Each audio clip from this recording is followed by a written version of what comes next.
Hey, what is up, folks? David Benedict here for another Mandolin live stream. Wow, we have such a huge gathering of mandolin players here online.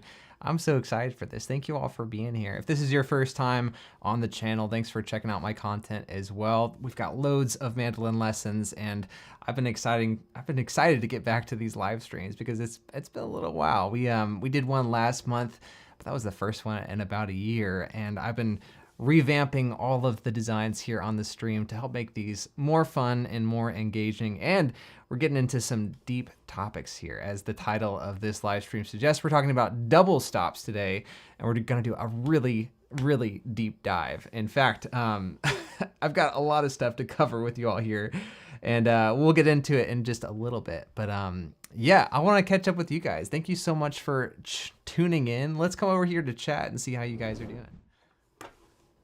Awesome. We got some folks from all over the world this morning. It's incredible. Indiana, Kansas, what's up? Robert and Lee, Art, Susie, David. Oh, just got the mandolin. Super cool. That's awesome. And Tim from Orlando, Pine Cone from Idaho. That's awesome.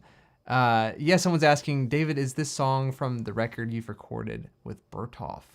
Great question. Yeah, the music I was playing there at the beginning, I think most of it was from the two records that I have out, Into the True Country and The Golden Angle, but I did do a record with an amazing artist from Holland, Bertolf, and you can check out that record. It's on Spotify, all that as well. Yeah, let me know in the comments here how it's coming in. Mason says no sound. Everyone says got good sound. Hopefully that's all right. Yeah, let's see.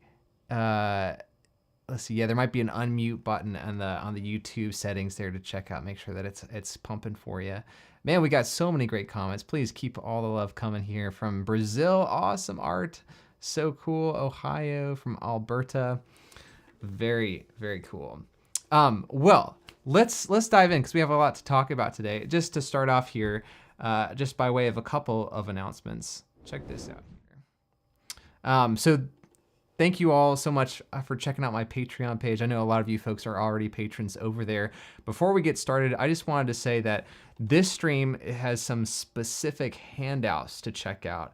So if you don't have them already, they'll all be on screen here. You don't need them, but if you want to have future reference to these handouts, since we're going to be covering so much material here, I think there's actually 12 pages and a collated attachment here on this live stream post over on the Patreon page. That's available to all paid tiers on the Patreon page. And if you want to check that out, there's a link to the Patreon page down in the description of this stream down below. So you can grab that, check it out. Again, all that stuff will be on screen as we're going through this, but if you want, back access to this after the fact, you can check it out over on Patreon. And by the way, we've been doing a lot of content over on the Patreon page recently. I don't know if you saw my recent video from the cruise that I was on with Scythian. Me and my wife Tabitha were playing there as our band, the Foreign Landers. That was super fun. And this whole stream is actually happening because the folks over on Patreon voted for a few different topics and double stops won just by kind of a hair. So if you'd like to have input on what we cover in the upcoming streams in the future, please check that out over on Patreon. We'll be doing some more polls and getting y'all's input into this amazing community that we have here. This is so fun. And another announcement here is that this course that we're gonna go over today is really just a condensed version of a course that I taught at an amazing camp last summer at the Swannanoa Gathering. We're actually gonna be trying to cram in 5 days of content into one stream here. So we'll be moving pretty quick. But if you would like to have, more workshop material like this, I just wanted to say that me and Tabitha will be both teaching at the Swannanoa Gathering again this upcoming summer at the Mando Banjo Week, which is June 29th through July 5th, 2025. And let's see, maybe I can put this link in the chat here so you guys can check it out as well. So that's going to be a lot of fun. If you want more mandolin workshop content in your life, you can check that out too. And even more so too, one last announcement before we dig in. There's another workshop coming up even sooner that would love to see you at, and that's Fiddle Hell. This one's really fun. It's all online, and it's a similar format to what we're doing here. I'll be teaching 3 classes. I think one on playing faster, one on arpeggios, and then one also on advanced tunes. We'll be going over like a Chris Thile tune, a Sam Bush tune. It should be pretty fun. And there's actually a pretty stellar lineup of mandolin teachers teaching at this online camp. I believe like Emery Lester, Marla Fibish. There's also Sharon Gilchrist, a few others as well. So please check that out. I'll put this link in the comments as well here for you. There you go. Yeah. So lots of stuff coming up, and all that to say, we have a lot to do today. So let's start off by checking out just some basic shapes here. We're gonna come over here and check out this handout together. If you're looking with me, this is the first page, and looks something like this. So double stops are interesting, right? Double stops, I remember when I first was introduced to them, I was kind of taught to play them as a scale. Maybe you were taught a similar exercise. In fact, let me come over here for a second and show you what I mean. So a lot of times people learn double stops like this.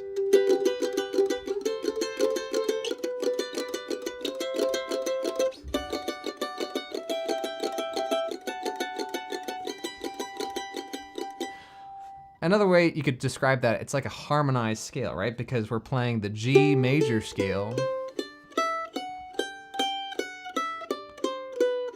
but we're adding an extra note above the scale note to create this kind of miniature chord.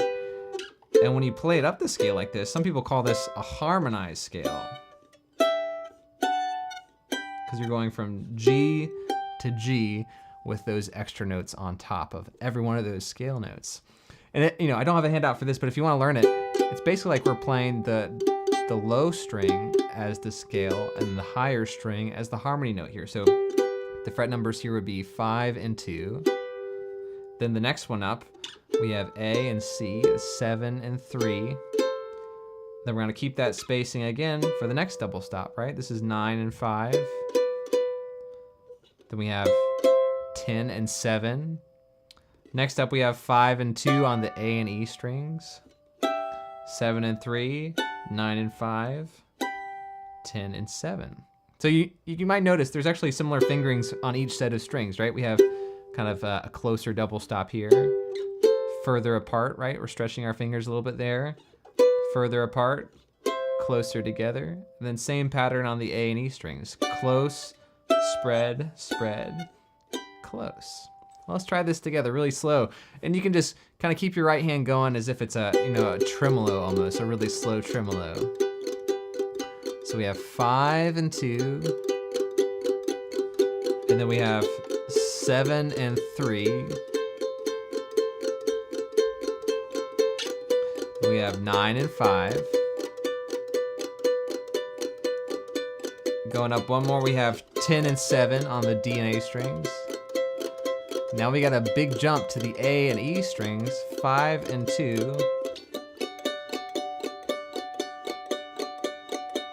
Then we go up to 7 and 3. Then we have 9 and 5. And then 10 and 7. Just like that. And you can go up and down either way, right? So that's thinking about double stops as a scale, right? Which is fun. It's a really good exercise. It'd be great to learn that in a few different keys just to get used to these shapes. But it's not super practical. Like, how do you play a melody like that? Or how do you use those as a tool for improvising in a solo? I've never really been able to figure that out. You know, there's some licks maybe that go up and down a scale like that using double stops. But instead of thinking about all those shapes grouped together as one key, I think it's much more helpful, instead of thinking in scales, to think in chords, right? Because a double stop, just by definition, is 2 notes. You're stopping the strings twice to get kind of like a miniature chord, right? And I guess technically, you know, you can have a double stop that's like dissonant. It doesn't have to like necessarily be a chord, but for the most part, in bluegrass and most mandolin music, we're thinking in terms of just basic chords, major, minor chords. So this double stop that we started on right here could be linked to a certain chord. Any guesses in the chat what that would be? Easy question to warm up here, right? We have a G note and a B note. So what chord would that be linked to? That's tricky, right? Because if you know your theory, chords are usually 3 notes. Triads, that's another word we use for chords, because it's a group of 3 notes that are played together to create this sound. But when you just play 2 notes, often it's enough to still suggest the same chord, right? Yeah, we got some great comments here. Thanks, Lucy Andrew. G, exactly, right? Or E minor. You could think about it as E minor because, you know, G major, if you think about your G major chord here, what notes do you have there? You have G, D, B, and G. Or if you line those up in alphabetical order, it'd be G, B, and D on the musical alphabet there. And another chord that has similar notes is E minor, right? E minor has E, B, and G. Or again, lining those up in alphabetical order on the musical alphabet would be E, G, and B. So G and B are in both of those chords, and you can think about them both ways. For now, we'll just think about it as G major. We'll get to those minor chords in a little bit. But that's exactly right, folks. Great. So once we have associated this shape in our mind with a G major chord, it becomes all so much more useful, because now you can think about this almost as like a miniature G chord. You know, just as when we first learned on the mandolin, this was the first chord that I learned, at least. Maybe it was the same for most of you all out there. This G major shape. When you first learn it, it's so hard to remember, right? It's hard to get your fingers to go there, even though it's relatively simple. It's just 2 fingers. But now, like after we've played for a little while, this chord becomes so natural. It's like my fingers just go there automatically sometimes without me thinking about it. And I know it's a G chord, no questions asked. Same thing's gonna happen with this G double stop, right? You're gonna think, oh, this is a G chord. I can play this over a G major chord in any song that I want to. You know, if there's a G chord that's being played in the backup, this is gonna sound really good over that G chord. And the trick is there's more than one shape, right? That one's not too bad, but there's actually a few other ones that we're gonna look at together. So let's come back through to this handout here, and we'll look at the first page here, which is thirds and fourths. Those are just kind of fancy numeric values for some of these double stops that we're coming up with, these intervals that you can call them, the distance between the 2 notes we're playing. But if any of the music theory jargon doesn't make sense, don't worry about it too much. I just focus more on the physicality of how these shapes feel and how they sound and how they're gonna link up with the chords that we're looking at here. So check out this handout. 3 shapes for any major chord. We just learned that first one there, right? 5 and 2 on the measure 1 right there. You can look at the standard notation on the top staff or the tab on the bottom. They're the same thing there. Either's great. So that's our first shape right there, 5 and 2. And that's an interval of a major third. Or you can think about it, oh yeah, there's like 2 frets of space. My fingers are close together, like we talked about earlier. Then the next G major double stop is gonna be up here, right? 9 and 5, that's measure 2. And this one, our fingers are a little bit further apart. And the technical term for this interval is a minor third. But again, just think about it. Okay, physicality, 3 frets of space between my fingers there. That'll come up again. And then the last interval that we're gonna look at on this page is the perfect fourth. 5 and 3 on your A and E strings. We haven't played this one just yet, but usually I kind of finger it like these two fingers. Sometimes you might use your middle finger and your ring finger, but for the most part, we're gonna use, I think, index and middle finger there. So 5 and 3. So let's play those together, right? So first one, 5 and 2. Then we have 9 and 5. Then we have 5 and 3. You can come back down, 9 and 5 on the D and A strings, 5 and 2. Here's the cool thing, is that we've played pretty much every combination of the 3 notes in our G major chord, right? If you look at the next line there, we have G major. The 3 notes in that chord, as you all said, is G, B, and D. And look at those 3 shapes down there. First 3 measures of that second line. I'll scroll up here so y'all can see it. So we have the root on bottom right here for the first shape, right? G, that's our root. And then we have B as the higher note. What about this next one here, right? B and D, right? Now we have the third of the chord on the lower string. This one's kind of confusing, right? Because there's actually no G note in this double stop. We just have B and D, but again, we still have enough to kind of infer a G major chord because we're playing the third and the fifth of the chord. And then the last shape there, we have 5 and 3. This one has the fifth of the chord on the bottom, that D note, right? That's how I keep these shapes kind of straight in my mind. I think about, okay, root on the bottom here for the first shape. And then the next shape up has the third of the chord on the bottom. Next shape has the fifth on the bottom. Right? Yeah. Take a little time on your own to noodle with that. A mandolin workshop where we can't even hear each other noodle. This is such a novelty. I love noodling though. It's kind of the best way to learn these shapes is just try them out and see what they feel like. So when you're ready, try out the next 3 measures. We're gonna play the same shapes now for your C major chord, right? So just like you thought about these are your, your G major shapes. Think about that as your G major chord. Now we're gonna do the same thing for your C chord, right? But you're gonna see that the shapes stay the same. There's some kind of symmetry to how these shapes appear and how they work. This one in particular, going from your G chord to your C chord, now it's the same frets actually. We're just kind of moving up towards the ceiling to our lower sounding strings, right? Now we have 5 and 2 on your G and D string. We have 9 and 5 on your G and D strings. And then you have 5 and 3 on your D and A strings, right? Y'all see how that lines up similarly to your G chord? So try that with me. So we'll try 5 and 2. Then we'll try 9 and 5. Then 5 and 3 up to your D and A strings.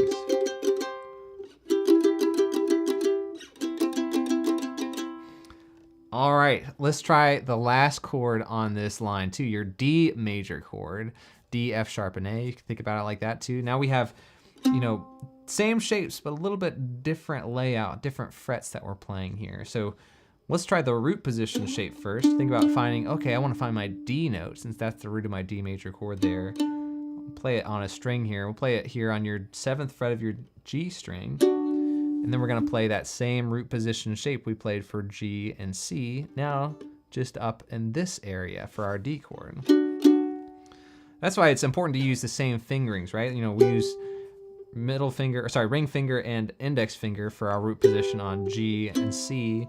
Same spacing, same idea up here. We're gonna slide up, use our ring finger on the 7th fret now, and our index finger on the 4th fret. That way we can play these shapes symmetrically, We don't have to worry about which fingers to use. It's always gonna be the same. And then check out the next shape. Second to last measure on that line. We have 4 and open. Now this shows you, okay, we can actually use open strings for these double stop shapes as well. If you think about it, this is the 3rd of our chord, F sharp, and then the 5th up there. And it's the same as like this 3rd on bottom shape that we had for G major.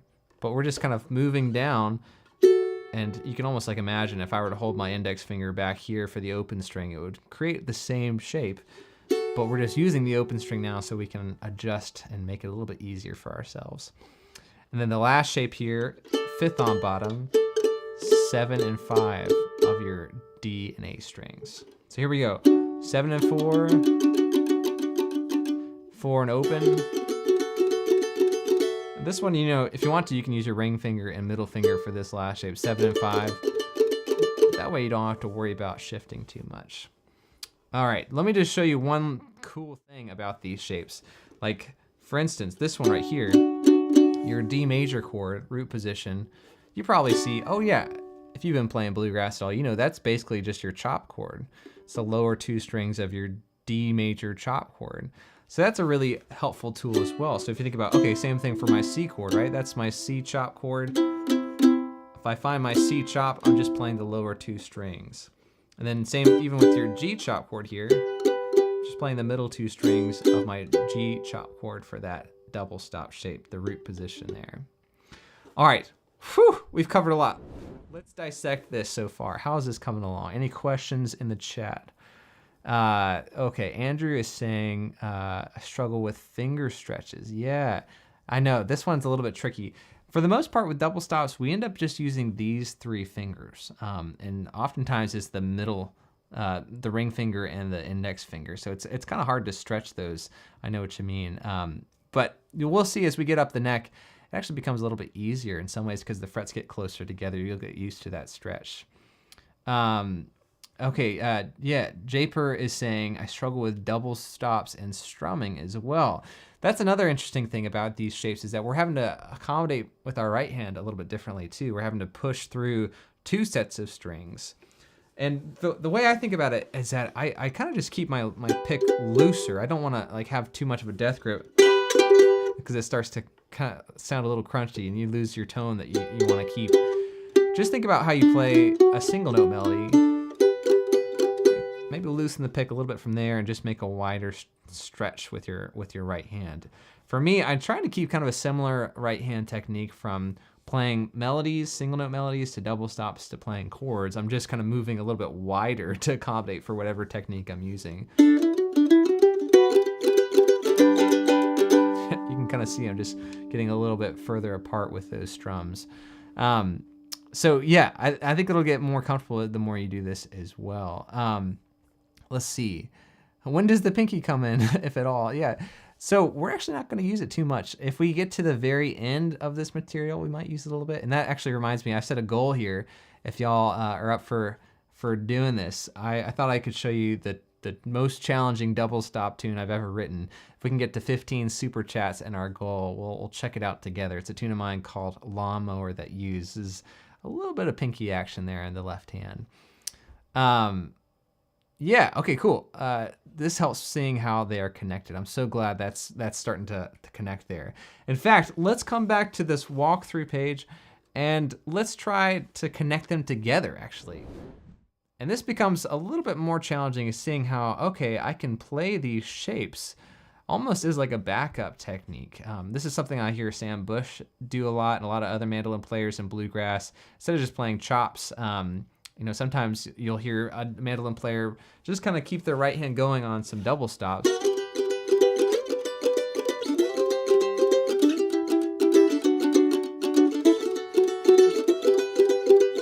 Just like that. And it's so evident like what the chords are, right? That's what I love about these double stops. It's not like we're just,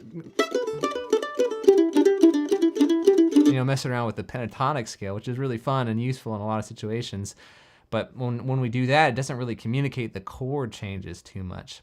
Whereas double stops, I kind of think about it, you know, as if I was playing chop chords. You know, like I can't play the wrong chop chord and make it sound okay. I have to make sure that I'm playing the correct chop chord at the correct time to go with the chord progression. And it's the same idea with these double stop shapes. You want to make sure that what you're playing is linking up with the chord progression. So you can see that chord progression written over top of the standard notation there. It's just a common 1-4-5-1 progression, G, C, D, and G. And we're playing just those 3 shapes that we learned for those 3 chords and connecting them together to create this kind of backup exercise. So let's dissect this a little bit. Starting with that first measure, we have, you know, your root position shape, right? 5 and 2. Keep your right hand loose, doing down, up, down, up, down, up for all those 8th notes. then we're gonna go up to 9 and 5. And now we're shifting gears, right? The next measure we get to our C chord. So we're gonna come back to 5 and 3. This is kind of your 5th on bottom position, if that makes sense. G and C. And then here we go, we're gonna go to 9 and 5 on your G and D strings for the 3rd on bottom C shape there, right? Okay, going to our D chord, the next closest double stop for our D shape would be root position, right? 7 and 4. Then we're gonna hop up to 4 and open. And then we're gonna land up back at your root position, G shape, to end it. Sorry, I'm covering up the last measure with my face, but it's just the same double stop that's being played earlier. So this is challenging, but it's really important to see how you can kind of like, I don't know, use voice leading almost to connect these shapes together in an interesting way. And that's what I'm doing here. You know, I wrote this out and I took some time doing it, but when I'm improvising backup or I'm improvising double stops like this, I'm trying to think like, what's the next closest double stop shape for the next chord that's coming up. So this is a great way to kind of get your feet wet doing that. And let's try it. We'll try it really, really slow, and I'll count us in. It should go something like this. 1 and 2 and ready, go. So root position G. Now 3rd on bottom, 9 and 5. To your C chord, 5 and 3, 5th on bottom. 9 and 5 on the G and D strings. So your 3rd on bottom. Root position D chord. And then 4 and open. Root position G. Nice, cool. For you folks who have the handouts at home, let me just show you this up close so you can see what it looks like. So same exercise, it's the root on bottom here. 3rd on bottom for your G chord. 5th on bottom C chord. 3rd on bottom.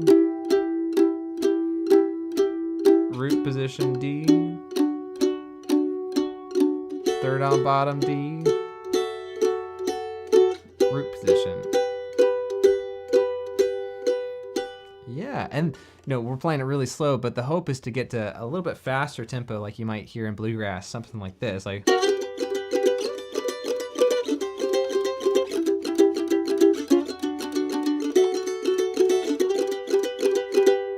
And for that, you really have to keep your right hand loose, and you might have to like slip and slide into some of those double stops. That's a big thing as well, just sliding into the double stop to create a little bit of a glissando or a little bit of a scoop to make things sound a little bit nicer. All right, how is this sounding to y'all? Oh, cool. Patty's saying this is going to open up my playing quite a bit. Very, very cool. Art says that makes sense. Awesome. Yeah, Tim's saying it makes sense that chords or double stops can be used as a chord replacement, but if you're using double stops for the melody, how do you apply double stops? Oh my goodness, Tim, that was an amazing segue for me because that's gonna happen in our next sheet. We're gonna learn how to play a very lovely melody, a simple melody in the bluegrass gospel tradition called Where the Soul of Man Never Dies. I don't know if you guys have heard this one before, but it's an awesome tune that I first heard on the Skaggs and Rice record, that amazing duo record from Tony Rice and Ricky Skaggs. And it's a great one to work on harmony because it's sung as a duet. You know, you have the melody and then you have the harmony above the melody, kind of adding a little bit extra texture to what's going on. And that's really what's happening in this double stop arrangement. Oftentimes with these shapes that we've learned so far, the thirds and fourths, usually, I don't know why, but usually the melody is on the lower string. And then the harmony is on the higher string. So like this first line of this song.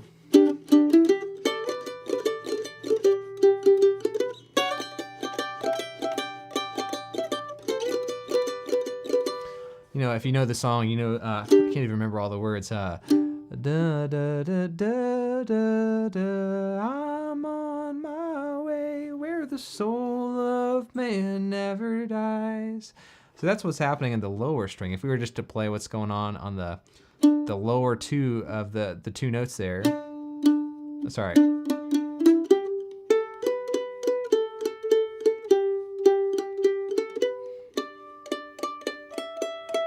That's basically the melody, you know, with some added notes in to fill things out.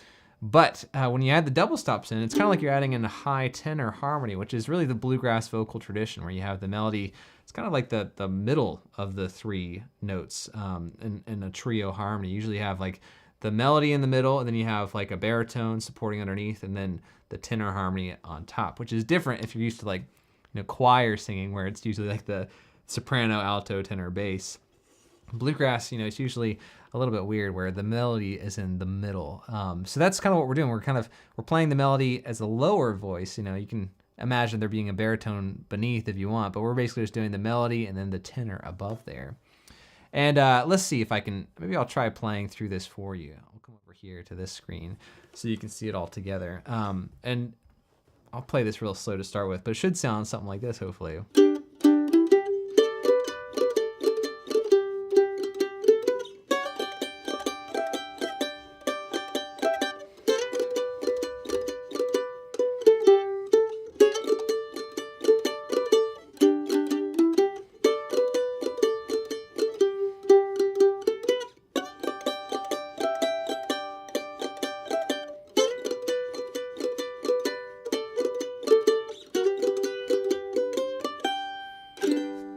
So we're in the key of G here. We're still using those exact same shapes that we looked at earlier, right? Same three shapes for your G, C, and D chords. But now we're showing you how to flesh it out with a little bit more motion, and also combining in some single notes too to connect those double stop shapes together, right? You don't have to play a double stop for every single note in a melody.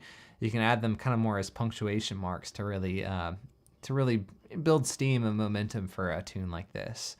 And it works so well in like a bluegrass setting to slide into some of these double stops and add some incidental notes here and there to make this sound a little bit more bluegrassy, a little bit more mandolin-y, if that makes sense. So let's see if we can start walking through this just bit by bit. Again, if you're just tuning in, if you want these transcriptions to look at your own pace, you can find them over on my Patreon page. They're attached to this very stream post that I did over there today. And let's just see what this is like here. So we're starting off a little bit higher up the neck here. We're playing 7 and 5 on your G and D strings. And we're adding in a couple of single notes there to kind of transition up to the next double stop. So there's a lot going on even in that first measure there, the first full measure, when we get to that G chord, right? We have... So first up, we're playing like 7 and 5. You might be thinking like, wait, we're playing over a G chord. That's not a G double stop, right? That's actually a D double stop that we learned earlier. But what we're doing is we're kind of like delaying the resolution. It's almost like we're sliding into the double stops. It's a similar effect where you're starting on a lower note, getting to the chord tone or the melody note just a hair later than you'd expect. And then, oh wait, there again, we're playing the D double stop, right? 7 and 5. But if you think about it, we're just kind of following the melody. To Canaan's land, I'm on my way, where the soul of man never dies. So we're just kind of following the trajectory of the melody, and you can see it. Okay, we're actually going down to another chord tone here, this G note. So it eventually resolves back to a chord tone there. And you can start to see, oh yeah, like these double stops are fluid, right? We don't necessarily have to just stick to the chord double stop that we learned earlier. We can maybe use them as transitionary tools to get from one chord to the next. So you can think about that. Not even just one chord to the next, but one melody note to the next, like this. And when we get to the next couple measures here, I'll scroll up.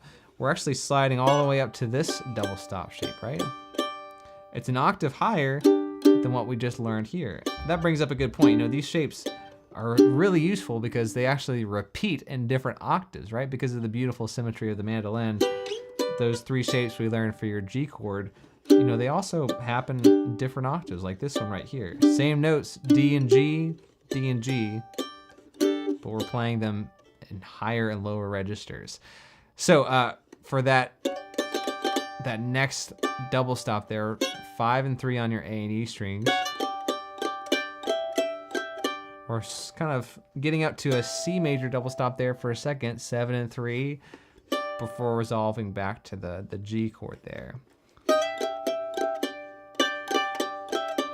Let's check out the next line. So we're sliding up to the 9 and 5 on the D and A strings now for your G chord. Then we have a D double stop there. Or just have like a little neighbor tone. You could think about it as like 9 and 5 going back to 7 and 5 there.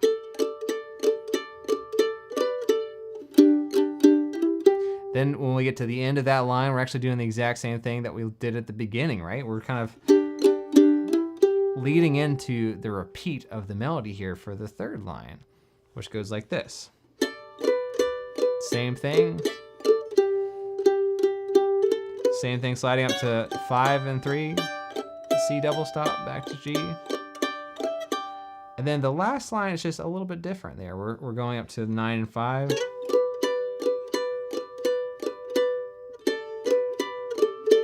And then back to your root position, double stop. And we have a little bit of a lick there at the end to kind of tie things together, right? So let me show you what that looks like all up close here. I'll play this same arrangement all together here so you can see my fingers and what's going on there. Starting at the very beginning, we have this walk up.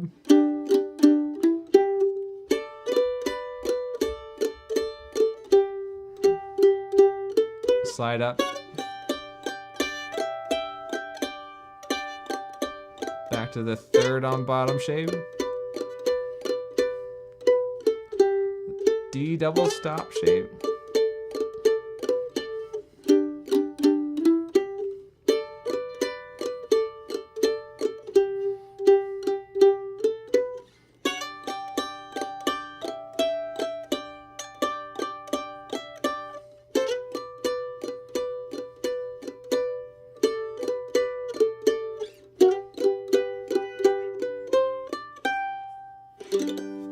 Go. We're the soul of man.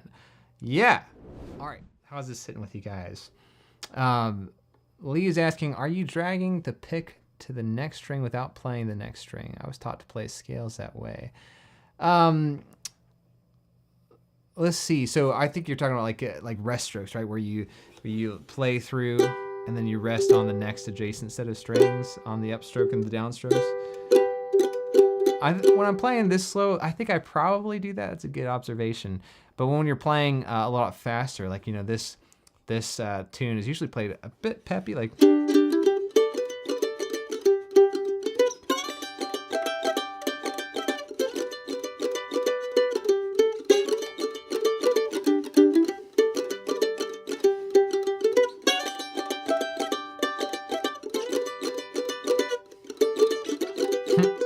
Something like that. I don't have time to really rest on each adjacent set of strings. So it's good practice when you're playing slow, but when you're playing faster, I wouldn't worry about that too much. Yeah, Dan's also asking, on the slides, are you sliding in from just one fret away? You know, I think I probably am for the most part. I don't know if it matters too much though. Like, for instance, there might be some cases where I do, like for this 5 and 3 on the A and E strings, I'm probably starting on 4 and 2. So, you know, those notes don't really sound very good over a C or a G chord, but when you resolve it, it sounds okay. And it's a pretty quick slide, right? You don't want to cause too much dissonance by hanging on those notes first. But there's also other occasions where I probably slide further, like right after that, right here, when I slide up to the 9 and 5, just because I'm all the way back here, I think I'm sliding actually from the 7 and the 3 all the way up to the 9 and 5. So either way, you know, it kind of just depends on where you are in the fretboard there. Great question though. Andrew's saying, does any Mando tab show which fingers to use? That's a good question. So check this out. If you look through this chart, I'll show you. there are some fingerings written in over the standard notation. I just kind of write it over the standard notation because it almost seems more confusing to put numbers next to numbers for the tab. So if you look at like the first pickup measure here, see if I can squeeze in. So there's the 2 and 1 that are written next to the first 2 notes there. That's letting you know, okay, like I'm using my middle finger, that's my second finger, and my index finger on that first double stop shape, which is 7 and 5. So 2 is the lower finger number, so I'm using second finger on the 7th fret, and my index I'm using on the D string on the 5th fret. And then usually the way that fingerings work, is that you don't really write new fingerings until the next shift. So there's no fingerings for the next 2 measures, but we're still staying in that position, right? Because all those notes happen within reach of this new territory that we're in. But if you check it out, the third full measure here, we have some more fingering numbers over the standard notation, 2 and 1 on the 5 and 3. That lets you know, okay, I'm using same fingerings, middle finger on the lower string, and then my index finger on the higher string there to get this new double stop there. Not all mandolin tab will have fingerings like that, which is sad. It's hard to keep it all straight if there isn't. And you don't necessarily have to use those same fingerings, but I think it's probably the easiest thing to do here in my experience. But great question there. Well, keep the comments coming. This chat is so fun. I know we have some super chats as well that I need to catch up with. This is amazing. Thank you all so much for your generosity. To Jordan for the 10 Canadian dollars. Thank you so much. To BKR, Victor, oh my goodness, Jason, thanks for the tunes. Tom, Mando, Basso, Lee, oh thank y'all. And John, this is amazing. We're already like halfway to our goal. So we got a lot of ground to cover before then. We got to keep going here. Please keep all the awesome chat coming too if y'all have any extra questions. Wow, huge shout out. We're at 275 viewers. This is amazing. I didn't realize there were that many people interested in double stops. So let's check out our next page here. Oh, before we go on, we got to play this together. Let me come over here and let's see if we can actually play this from start to finish. I apologize. The notes are small on this screen. But again, you can grab those handouts over on Patreon if you want to follow along at your own pace. Let's try playing through this really slow and see what this sounds like. Something like, a 1, 2, a 1, here we go.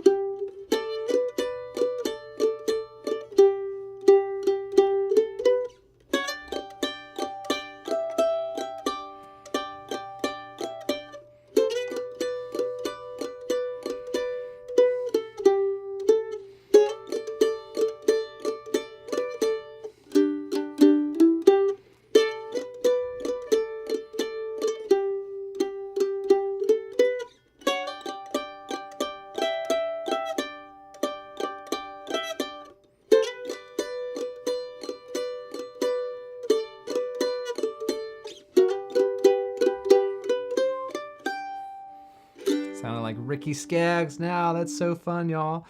Thanks for that. Well, let me show you one cool thing here. So we've been learning all these shapes so far in closed position, right? We're not using pretty much any open strings for this arrangement.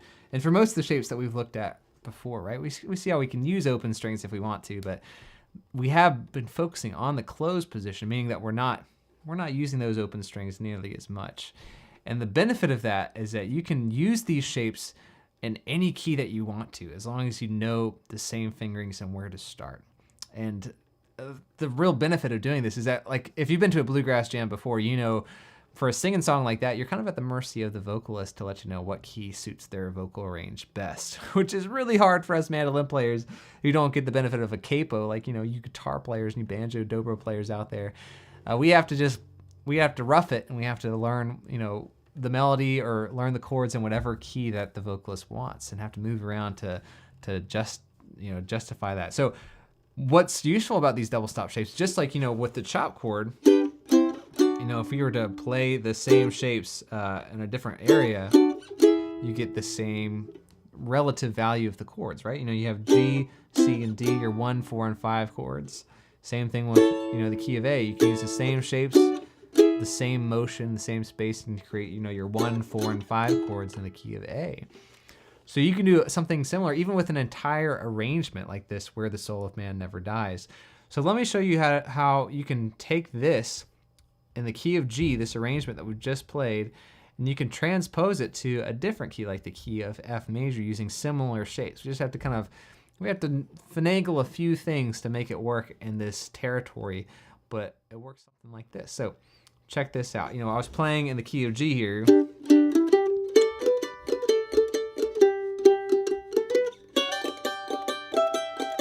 Well, if I want to play this, say, in the key of F major, G, right here, that's our starting place. I can just move this back 2 frets to F. Keep the same fingerings. And I've got the melody.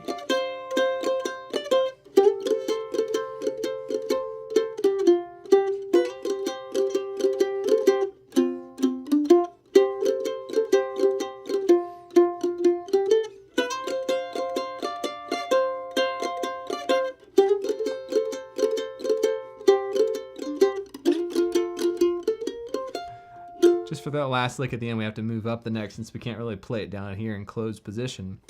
But hopefully you can see, wow, that is so cool.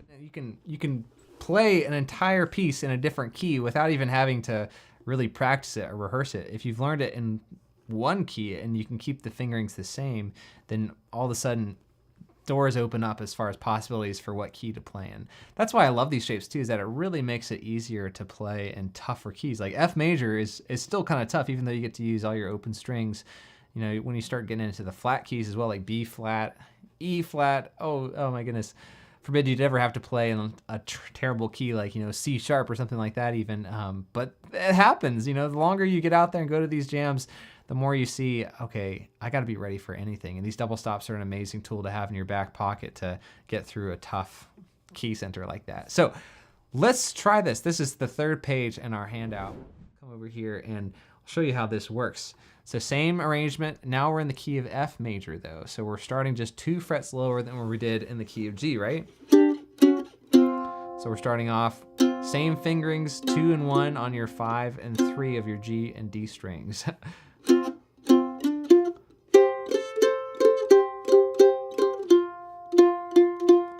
Here we have to slide up. It's a little bit hard since we have our open E string right beneath the 1st fret there, but you can just maybe finger over the nut as you're sliding in to still create that same sound there.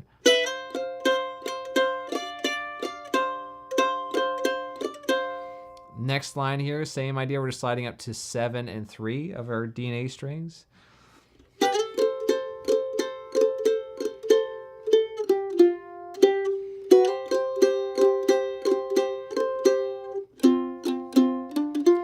And then we're kind of repeating the melody again, just like we did before, right? Same idea.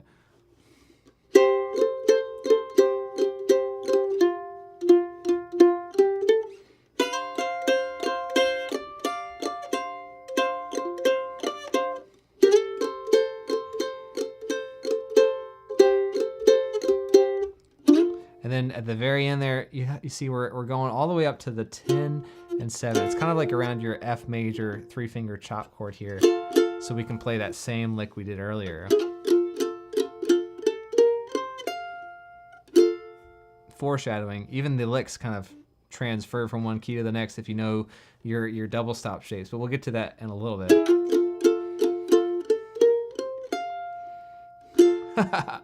Pretty cool, right? Pretty cool.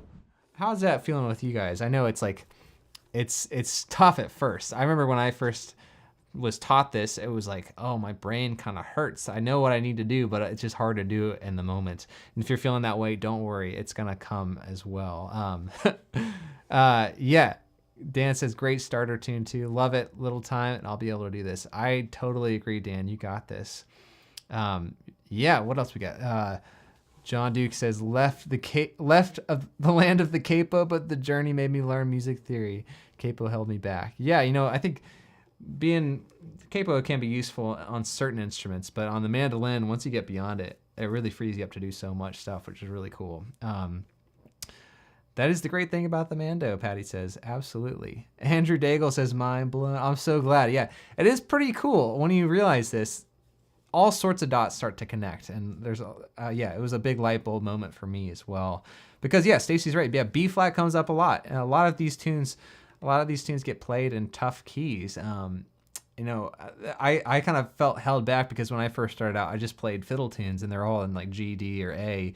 And I didn't really know how to play an F or B flat or some of these other common ones. So when you start to see how these shapes really come into play, it can be super, super helpful. Yeah, and the key transposition is a great way to solidify these shapes. You know, once you learn them in a familiar key like G, as Hal is saying, when you move them to a different key like F, or if you wanted to, you know, you could take the same arrangement, move it 2 frets higher than G, right? And play it in the key of A all the way up here.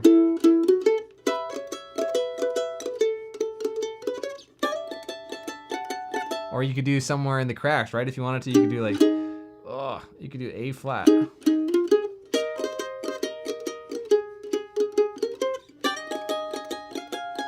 You can do all 12 keys if you want to. It's a little bit harder, you know, if you start on a different set of strings, you have to do some more shifting to accommodate for the register of an arrangement like this, which crosses all 4 sets. But it's definitely possible, and I remember doing that a lot when I first learned how to do this. It was like, okay, can I take Bury Me Beneath the Willow around the circle of fourths and play all 12 keys? So for you music theory nerds and you mandolin buffs out there who want to take this to the next level, that would be what I would recommend for sure. Andrew says, time to hit the woodshed. I'm so glad you folks are enjoying this. Glad this is coming across well. Well, we still have quite a lot to cover here.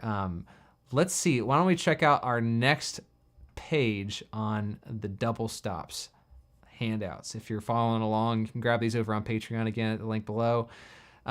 This is our next set of intervals that we'll be looking at, fifths and sixths, right? So we've learned 3 shapes so far. We've learned how to use them over a familiar melody, and we've transposed to different keys with them. They're all for major chords so far, but there's actually 3 other shapes that come up quite a lot over chords, major chords in particular, that we're going to look at here. Fifths and sixths. Here are those 3 shapes right there on the top line. Same 3 chords, right? We're going to be looking at G, C, and D first, but these are kind of different useful shapes that you can use. So first one is the perfect fifth, which is actually maybe the least common and the hardest to play. It's 5 and 5 on your your D and A strings, I should say. And you can either bar down like with your middle finger, your ring finger, or you can, you know, maybe use your middle finger in there and squeeze 2 fingers together like this if you want to, either way. But the next 2 are more common, a little bit easier to play too, right? Check out the next one. It's the interval of a minor 6, and all it is really the top 2 strings of your open G chord, which is so handy, right? You know that one. And the last one you probably know as well. It's this one right here, 5 and 7 on your A and E strings.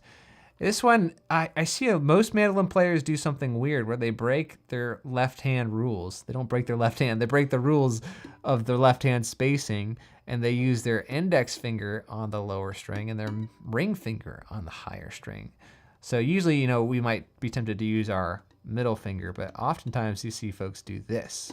They bring in their ring finger instead. It's up to you. I think either fingerings are acceptable. You might choose to do different things in different scenarios, but yeah, try your ring finger there to start with. So that's a major 6, that's by the way. But again, don't worry about that technical jargon if that doesn't mean anything to you. Just think about the physicality of the shapes, right? So the first one, we have root on the bottom. You know, think about the lower note as we're saying here in the second line of the handout. So root on the bottom again creates this kind of bar shape, 5-5. Third on bottom is your open G chord. And then fifth on bottom is this this last one. We're using your ring finger on the 7th fret there. And just like before, we see these shapes are symmetrical, right? They move from one chord to the next. So for your C major chord, C, E, and G, we have actually the same frets even, right? 5 and 5 on the G and D strings now, the lower 2 strings. That's root on bottom. Then we have third on bottom, right? For your open C chord, you can think about it. 2 and 3 on your D and A. We have 5 and 7 for the last one, right? The 5th on bottom. And again, I'm using my ring finger on that A string, the higher string there.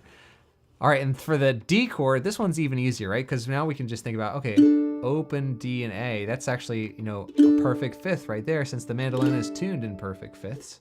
We have D and A for your root position. Then we have 4 and 5 for third on bottom. We can use even open A and second fret. It's like the 2 high strings of your open D chord to get that last one with the fifth on bottom. Right? Just so you all can see that up close. Just so you can see that up close, let me play those shapes here for you. So here is the perfect fifth G major, root on bottom. We have third on bottom, 2 and 3. We have fifth on bottom. And hopefully that makes sense. When I say root, third, and fifth, I'm talking about G, B, and D, the 3 notes of our triad. And that changes, those notes change from one chord to the next. So root, third, and fifth of your C major are C, E, and G. So root on bottom, C, 5 and 5. Third on bottom, E, E and C there, that's 2 and 3. Then we have fifth on bottom, G on bottom there, 5 and 7. That's your C major chord, and then your D major chord. We have open, open for fifth, perfect fifth. It's root on bottom. Then we have third on bottom here, 4 and 5. We have fifth on bottom, open and 2 there, right? Yeah, cool. So those are your fifths and sixths. It's kind of, in my mind, like a different category of double stops that actually don't get played quite as often as the other ones. So we start to mix them, match them together, but oftentimes you see them being played in kind of groups with one another. So just like we did for Where the Soul of Man Never Dies, we just did thirds and fourths in that arrangement. So we're gonna see how we can just use fifths and sixths in arrangements as well. But let's check out one more thing here. Let's see how we can maybe connect some of these shapes together like we did before in a chord progression. So that way you can see how these shapes kind of interlock from one chord to the next. And we'll do that with this exercise right here. So just like before, these double stop shapes kind of, you want to move from one to the other as smoothly as possible. So here's what this sounds like. If you were to start off with your perfect fifth, right? Your root on bottom. Go to third on bottom, then we go to a C chord, fifth on bottom, third on bottom, then your D chord, root on bottom, third on bottom, root on bottom for your G chord. Just like that, right?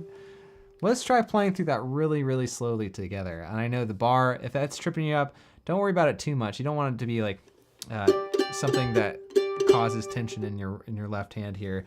You know, I find it's probably easier to use 2 fingers if you can squeeze them in like that. But barring down is great too. Even if you only get like one of the pair of each string ringing out, that's okay. You don't have to worry about getting them both ringing out. Just want to communicate that sound, those 2 notes together. So let's try it maybe about this tempo, like 1 and 2 and ready, go. So root on bottom. Then moving up to third on bottom, 2 and 3. C chord, fifth on bottom. Third on bottom for your C chord. Root on bottom for your D chord. Third on bottom. And then root on bottom for your G chord. Nice. Here it is. Here it is up close again if you want to check it out. So starting with your G on bottom root position. Third on bottom. Fifth on bottom for your C chord. Third on bottom. Root on bottom for your D chord. Third on bottom. And then root on bottom again. Very cool, folks. All right, any questions? Let me know here in the chat. Where does the bar fifth double stop fit in? Yeah, so that's a good question. I don't know if it doesn't get played too much. We'll see in this next tune. I want to show you guys how you can maybe utilize it in a melody scenario. But I hear a lot of folks do this. Like if you hear Michael Cleveland play, he uses so many double stops. Incredible fiddle player. He also does mandolin like no one's business. It's crazy. I'm jealous of his mandolin skills, but he does stuff like this, like stuff like that, where it's really angular and it doesn't necessarily line up with the chords too much. Like that would probably be over a G chord, but he's playing like a D and an A and a B and an F sharp. He's just kind of making these really tense intervals over a G major chord to add some angst and some energy to. So that's just one scenario where it might be useful. But you're right, it is probably the least common out of all of these shapes. Like thirds and fourths are really common, the sixths are really common, but the fifth, like the bar here, probably the odd double stop out there. Don't worry if it sounds too thunky, Lucy. It'll become easier and easier as you keep doing this. Don't worry. Yeah, don't just try to get those, like maybe the middle strings, like your middle A and your middle D ringing out. And if the other ones are muted, that's okay. It's supposed to sound a little bit gritty, I think. Okay, yeah. It's just saying most of the double stops I've used are fifths and sixths. Very cool, very cool. I use 2 fingers because my fingers are too small to bar. That's great, Lydia. I tend to use 2 fingers on that as well. Like even on that lick I was playing. I find it's easy enough to bar with my index finger, but I don't really like barring with my ring finger or middle finger quite as much. So like for that lick I just played, I'm using my middle finger and ring finger on the 5th fret, and then barring down with my index on the 2nd fret. So that's, something that you can work with. I know, right, Lucy? The parallel fifths, my high school teacher would lose her mind. I know, right? You get to break all of the music rules on the mandolin, which is so fun. Okay, Johnson, thanks. Oh, so glad this is helpful here. Yeah, Corey, thanks for coming in. For anyone else who's tuning in late, we're working through like 12 different handouts that you can grab over on Patreon. All the stuff's on screen here too. But let's see if we can, play these double stop shapes in musical tune, right? And we'll even start to mix some of these shapes together, like we're saying, mixing 3rd, 4th, 5th, and 6th over a familiar tune here. You guys probably know this one. Check this one out. Do y'all know the Tennessee Waltz? Beautiful, beautiful piece. Let's see if I can even play this here. I might pull it up here on my desk so I can see it in real life. I've got all the handouts written out here. So much paper. So Tennessee Waltz, Pee Wee King, you all know this one. This is just a really simple arrangement to show you how you can use some of these shapes, even the perfect fifths, to get a bigger sound on a simple melody like this. Something like this.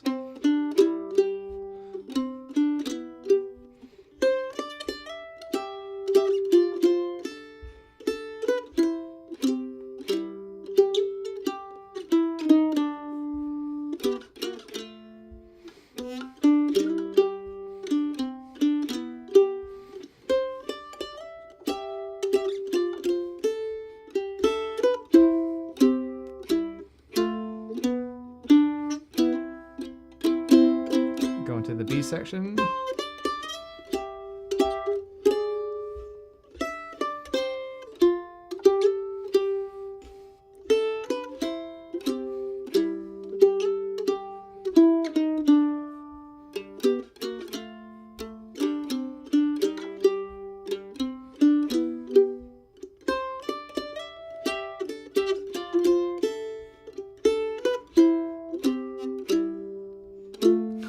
There it is. So it's kind of like a A, form. After you play through the B section once, you kind of come back up to the top and take the second ending there for this beautiful piece. And it's so nice. Even with all that space, you could add tremolo if you want to, but I kind of like all that space to make this melody sound even more like delicate, a little bit more, I don't know, just nice. So let's see what's going on here. Let's walk through some of this together. So you see there's this interesting chord progression that we have. C to C major 7 to C dominant 7 to F, right? Basically what's happening, if you're playing these chords, we're kind of walking down in the bass, creating this kind of chromatic motion to that 4 chord. And we're doing something similar in the melody, right? We're playing open G string in 2nd fret. That's actually one of those double stops that we learned, right? That's a major 6. even though we're using an open string, it's still the same interval. Here we have something different, right? We're actually starting off with a fourth, 4 and 2. But then we're kind of resolving it to 4 and 5, right? I'm kind of keeping my middle finger down on the G string as I play the 5th fret on the D string there. And, so we're starting to mix those different shapes together, right? Then we have a 4th going up to a minor 6th. Then we're sliding up to the 7th fret, playing, we have a major 6th as well. And then we're actually coming down to a perfect 5th here. This is an example of how you could use that tougher shape over an F chord, right? We're doing 3 and 3. I'm barring down with my index finger there, just kind of like at a slant, grabbing both the strings and letting them ring out on each set. And then, seeing how it works together, going up to your open A string after that. Here's another perfect 5th. And then we have this kind of fun chromatic lick using a minor 6th there, right? So that's the first time through the A section. Let's play it again. You can slide into that note if you want to.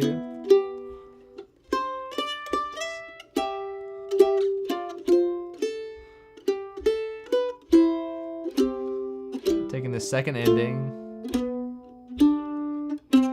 Just like that, right?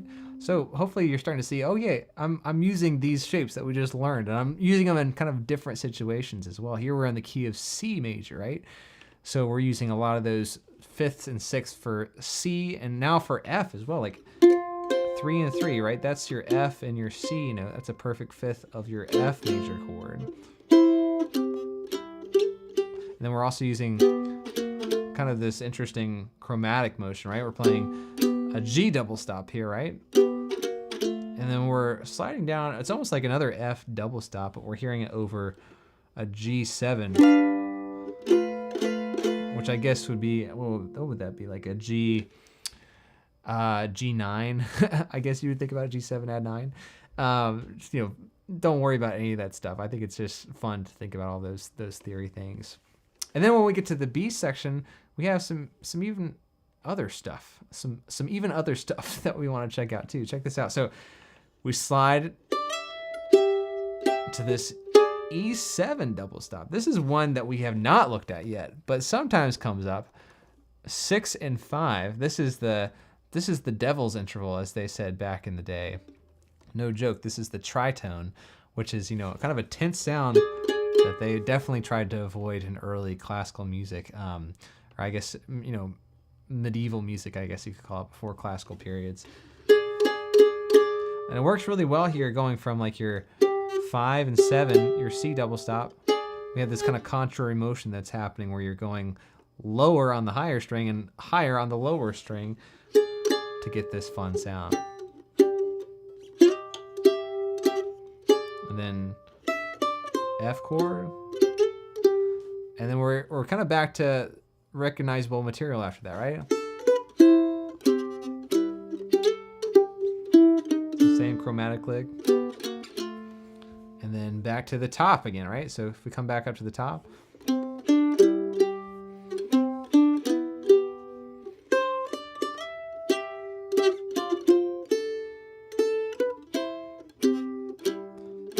Take that second ending to get to your C chord there at the end, right? Very cool, right? I love this tune. What do y'all think? Let's see. I wonder if it would, I wonder how hard it would be to play the double stops on Mandocello. That is a great question, Orca. We'll have to ask Mike Marshall next time we see him. He'd be the only person who could probably pull that off. Yeah. Oh, yeah. The Cleveland lick's very cool. Yeah, it does have like kind of a different sound to it, doesn't it? I like that. Let's see. Synth is asking about suggestions on getting the 2-finger bar. Not really getting it at this point. I understand. That's really tough. Don't give up hope. For me, I think about it almost as if sometimes I play that open A chord. I don't know if you know that one. It's like 2-2 open open. Oftentimes I play that like with with my middle fingers. I play it with my middle finger and my ring finger. It's a little bit easier to squeeze in those two fingers than with my index finger. So that could be one thing to think about, like as you're playing like this 3 and 3, use your middle finger and your ring finger there, see what that does. Or you can try maybe switching, you know, like your hand position a little bit, if that helps. Instead of coming at it like an angle like I usually do, I'm kind of like laying down the pad of my finger at an angle across both sets of strings. But if your finger isn't big enough to do that, what you can do is twist your wrist a little bit, make your finger go parallel to the fret, so that way you have a little bit bigger reach with your index for the bar. Oh yeah, Victor's saying that's the next one I'm learning. I'm so glad y'all like this tune. Super, super fun. I know, wow, we got a couple other super chats and we hit our goal. Oh my goodness, I just seen that now. Thank you so much to Linus, to Susie, Robbie, Kevin, Tim, oh my word, Blue Sky, Catherine's first live stream of join on the channel. Very, very cool. Yeah, and then also Bluegrass Fiddle, you've helped me all. Oh, thank you. I'm so glad. Mando players in our house over the years. Thanks, David. Thanks, Marina. That's so kind of you. Mike, and also oh my goodness, amazing stuff. We are gonna check out this tune. I'm very, very excited to share it with you soon. We got a little bit more to go, but this tune I'm excited to share with you is one called Lawnmower that I wrote a long time ago, and I have recorded on a record. Just to give you a little taste, it's usually played pretty quick if I can do it.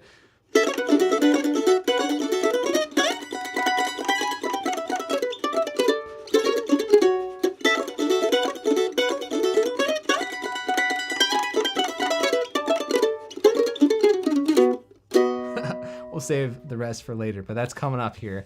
Seeing how you can use all these shapes, even like that perfect fifth shape, to add some angularity and some big sound to your playing. And I think it's so fun doing that, especially in a bluegrass setting like this. So stay tuned for that. But let's hang out on the Tennessee Waltz for just a little bit longer and give ourselves a chance to play this together. So let's see. I'll pull this up again. You can see the chart there for you. And we'll see if we can just read through this very, very slowly. Again, if you want those handouts, like a broken record, you can find these over on the Patreon page down at the link below. You can download for keeps and print out at home. But for the meantime, just see this on screen here. Let's see what this sounds like. Maybe like a 1, 2, 3, 1, 2.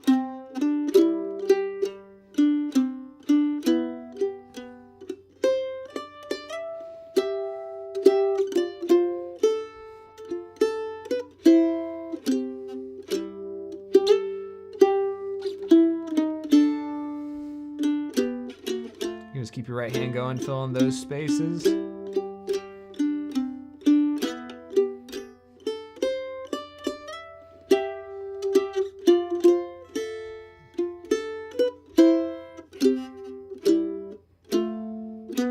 Second ending there. To the B section, here we go. Tritone.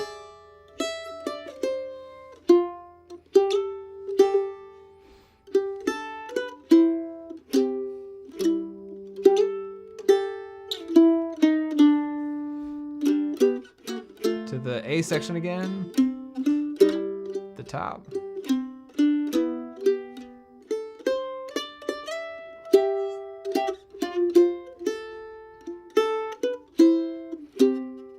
Second ending.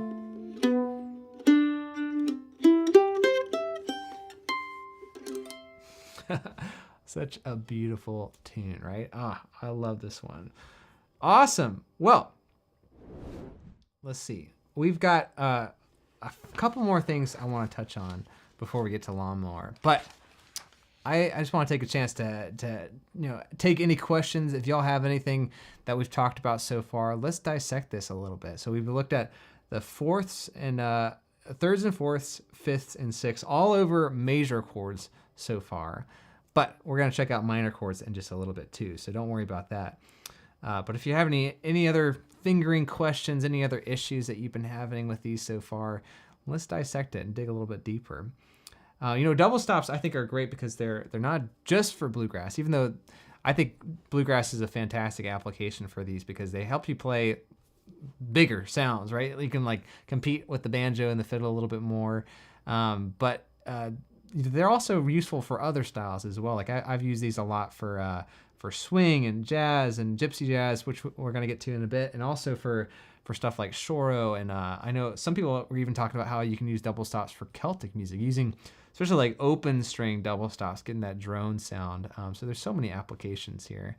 Let's see. John said, already downloaded those printouts. Awesome. So cool. Let's see. Mineth is saying, how do you know you're a fast picker when the live stream and the rolling shutter effect starts getting in? Nice. Yes, absolutely. Absolutely. Lucy, oh, thank you. Thanks so much. This is so fun being here with you all. This is a fantastic group of people that we have. Susie's asking for Mando Theory book recommends. Yeah, that's a good question. If you're looking to get really into deep jazz theory, then the Jazz Theory book is actually one of my favorites. It's by a guy named Mark Levine, I guess. But it gets pretty heady pretty quick. I don't know about like just general music theory for folks out there. I want to do some more of that here on the channel, so let me know here in the chat if you'd be interested in seeing some dedicated video lessons and some live streams on that topic. This is a great application tool, double stops, because you really get to think about theory in a practical way, and you see how it lays out on the fretboard, which I think is so useful. Blue Sky is asking, are you pressing your palm against the back of the neck or keeping a gap and just the thumb? Great question. So for me with the double stops, maybe we'll come over here, show you up close. So I'm trying to keep a gap behind the neck here, if you can see just right there. Maybe about like an inch of space for my fingers. It might be different from one person to the next, but that's my basic shape. Even if I'm like moving up and doing those bigger stretches, I might be like pressing up against the back of the neck a little bit differently, but I'm still keeping a gap between the neck and my palm or the crook of my thumb here. The only time I really maybe choke up and don't have a space is on the chop chords, and even then you can still see there's a little bit of space there because I have kind of long fingers, and it feels more comfortable to me to do that than to just like choke on it like a baseball bat. And that's what I was taught, for the most part. I was learning, and I think it's a good thing to keep in mind, because often when you like choke up on the neck like this, you're doing this, which is bending your wrist, which is actually not a very good posture to be in if you're moving your fingers a lot. So I think for the most part, trying to keep your wrist straight, keep that space behind the neck and your thumb, that's a good way to be, even for these double stop shapes. Let's see, Lucy's saying, are you just adding in chord tones when you're filling in space with these double stops? Yeah, that's a good way to think about it. Double stops are a really good space filler where you can hang on to a double stop and just let it sustain. Obviously, that's nice because it adds a little bit more oomph to the melody. But also, it's kind of nicer even to repeat double stops like that than it is just to repeat a single note. For some reason, it's like our simulation of sustain. We don't have a long bow that we can pull across the strings like the fiddle to get those longer notes. So we kind of just get around it by repeating the notes with our pick. And for some reason, I'm used to hearing that on the mandolin. It feels natural, it feels normal to do that, more so than just playing a single note repeatedly. So yeah, I think that's a good thing to think about it.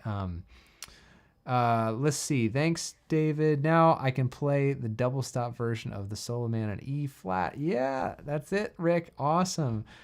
That's where you sing it. Very cool. Not sure I could have done that very easily without your demo. I'm so glad. Yeah. E flat is a whole lot easier with these shapes. Let me tell you that. All right. Well, that's great. Keep the live chat coming here. We've got still over 200 folks here. Oh my goodness. Thank you, Robbie, for that super chat as well. And to Lucy. Let me show you one more thing, and then we'll take a little break before coming back for lawnmower.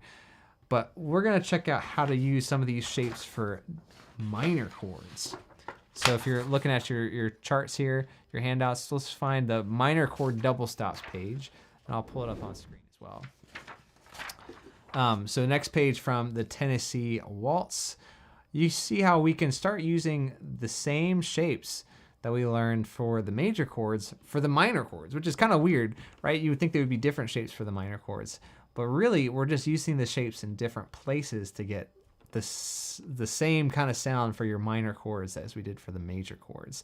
Let me show you what I mean here. So the first line, we're looking at thirds and fourths for your E minor shape. And the first one is this right here. And you probably are thinking like, wait a second, that looks familiar. We use that for C major, right? 9 and 5 on your G and D strings. You know, that's a minor third interval, right? Which we use for your C major chord. E and G, that's your third and fifth of your C major chord. But here we're using it as the root and third of your E minor chord, right? Which is, talk about a theory workout. This is tricky because now we have to think in what they call inharmonic spellings, which is just a fancy way to say that there's more than one way to slice a loaf of bread, I guess you could think about it. You know, this E and G are now the root and third of your E minor chord. So when you hear it against like this full triad, you can really hear how, oh yeah, that sounds like an E minor chord. But if you were to hear it in context of your C major chord, now it kind of sounds like a C major chord too. It's weird how that works, right? It's all about context and how these shapes fit together with what's being played on top. So if your band is playing an E minor chord and you want to play an E minor double stop, this is your root position one right here. 9 and 5. Next one up, check this one out. Oh wait, this is really familiar, right? This is your G major root position double stop, right? Major third, it's G and B, but here in this context, it's an E minor double stop because we have the third and the fifth of your E minor chord. Confusing, right? Another way to think about this is, it could be, you know, like relative major and minor. You know, if you want to play like a G major double stop or an E minor double stop, a lot of those are interchangeable. Not all of them, but as we're seeing here, the relative major minor sometimes transfers in terms of double stops as well. So check out the next one, third measure. This one is a little bit different, right? It's just the perfect fourth. And you can think about it in closed position up here if you want, but 2 and open here is a nice way to play it. It's the fifth and the root of your E minor shape. So again, the way I keep these straight is just to think about what note is on the bottom string, the lower sounding string, the root, the third, or the fifth of your chord. So for E minor, our three notes are E, G, and B, right? So this first one is a root position, right? We have E on bottom. Next one is third on bottom. Next one is fifth on bottom. Very cool, right? So let's try this for your A minor chord, right? Next three measures, we have A, C, and E for our three notes on this new chord. So let's find our root position shape, right? It's the same spacing, same fingerings as the root position E minor shape, right? But now we're playing it with the root on bottom. We're finding an A note, and then we're playing this shape around it. Next one, third on bottom. This one's easy, right? 3 and open. And then our last one, fifth on bottom, 7 and 5. All right, let's check out the B minor while we're at it too. The last three measures of that top line, we have 4 and open for root position. B, D, and F sharp are our three notes, so that's B and D. Next we have third on bottom, 7 and 4. And then lastly we have fifth on bottom, 4 and 2. And let me show you again up close what all these look like, just so you can see it here, my fingering. So we have E minor, root position, 9 and 5, right? Third on bottom is 5 and 2. Fifth on bottom, 2 and open on your A and E strings. Here's your A minor shape, right? 7 and 3 for your root position. 3 and open for third on bottom. 7 and 5 for fifth on bottom. And then your B minor chord. 4 and open for your root position. 7 and 4 for your third on bottom. And then fifth on bottom here, 4 and 2. Nice. Very cool, very cool. Well, just like we looked at thirds and fourths for minor chords and major chords, we can do the same thing for both with the next set of intervals here, your fifths and your sixths. So check this out. You can play your E minor shape with these double stops as well, right? We have 2 and 2. That's your root position E minor. It's another perfect fifth there. What about major 6, right? 5 and 7. That's third on bottom, root on top. And the last one here is your minor 6, 2 and 3, which looks like your G major chord, right? Again, this one operates as an E minor in this case. So check out, you can do the same 3 chords, E minor, A minor, and B minor, with these 3 shapes too. Check this out. So we have root on bottom for your perfect fifth there. We have third on bottom. This is your major 6, and then fifth on bottom for your minor 6ths. Our fret numbers again are 2, 2, 5, 7, 2, 3. Let's find those same shapes for your A minor now. Next 3 measures, we have 2 and 2, 5 and 7, 2 and 3. Same spacing, same frets. We're just kind of hopping up a string towards the ceiling there to play on this lower register. And then for your B minor, check this out. 4, 4, open 2, 4, 5. Here are those up close again. So for E minor, we have 2, 2, 5, 7, 2, 3. A minor, starting on your G and D strings. Now we have 2, 2, 5, 7, 2, 3. And then B minor, we have 4, 4, open 2, and then 4 and 5 there.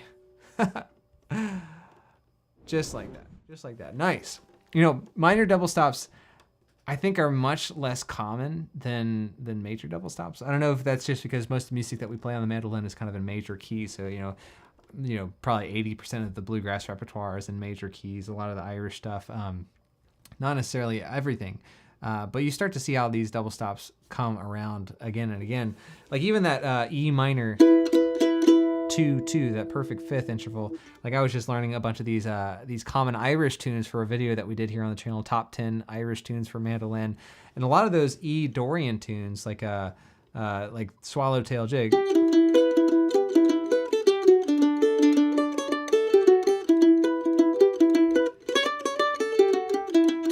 Most of the tunes kind of centered around that double stop, right? You may not play both the strings together much, but you're kind of hopping from one note to the next on the double stop. You're kind of playing the notes individually and trying to let them ring out, even though you're playing the strings separately.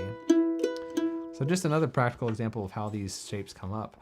But let me show you another tune that you can use for some of these minor double stop shapes. And we're going to start to combine them together with the major double stop shapes too, for a very fun kind of traditional gypsy jazz and swing tune called Dark Eyes. Check this one out here.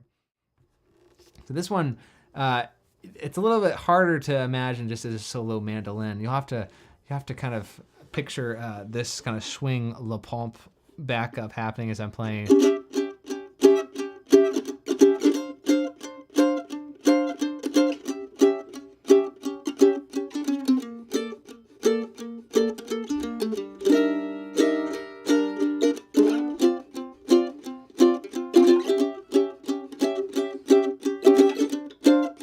Something like that. And then we're leaving a little bit more space in this double stop arrangement. But the melody, if I can play it, goes something like this. 1, 2...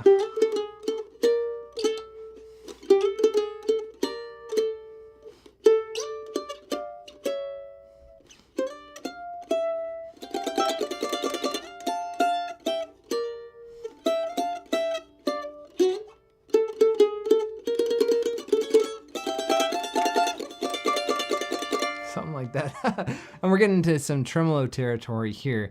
If you're new to seeing tremolo written out, that's what those kind of 3 hash marks underneath the notes mean, which is challenging with double stops, right? You're having to move your hand even further at this rapid pace.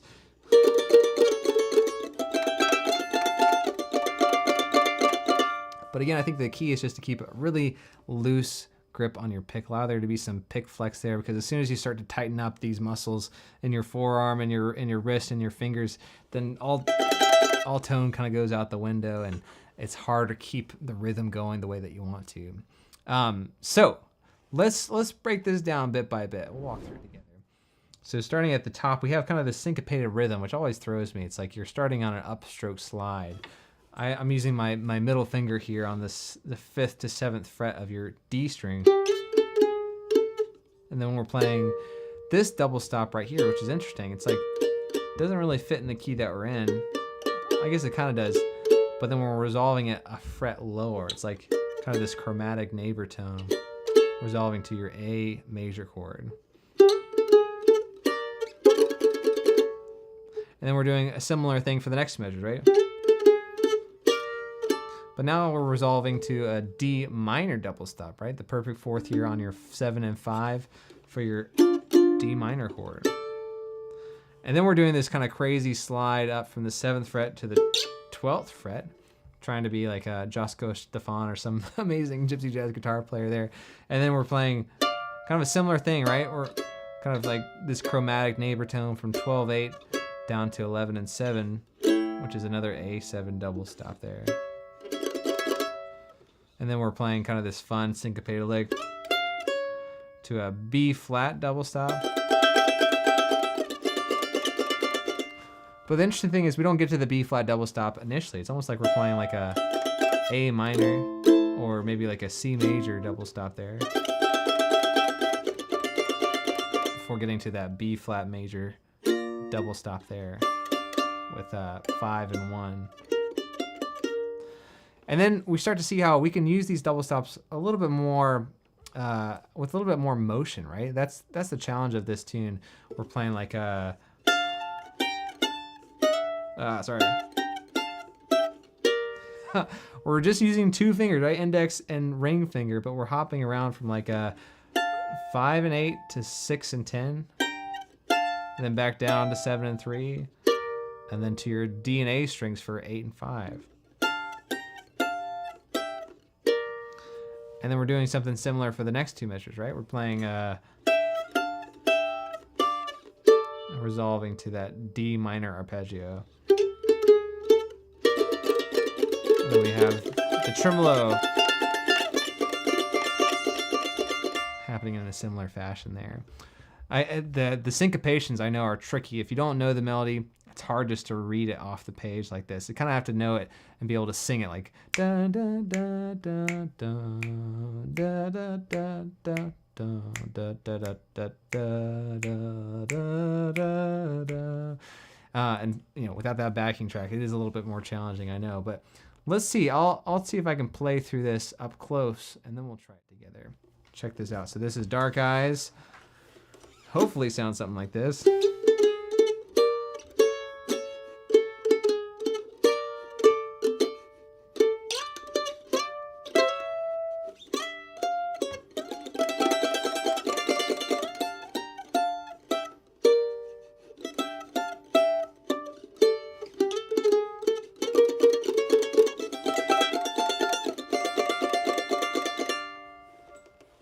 Yeah, all right. Shall we try this together here? Let's see. Oh, I'm getting ahead of myself. Back to Dark Eyes here. And, you know, I've been just noticing, like, when I'm playing double stop tremolo, like I was there, sometimes I find my hand kind of splaying out a little bit, just to allow my fingers to flex even more, right? If you have a tight fist like this, the pick's not going to be able to flex with your fingers nearly as much as if you keep your fingers separate and really relaxed and loose like this.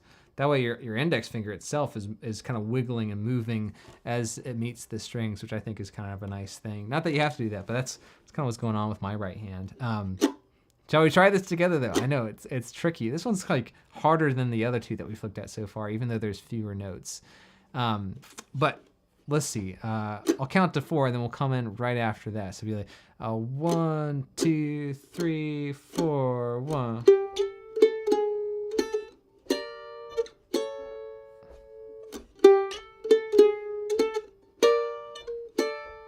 One big slide.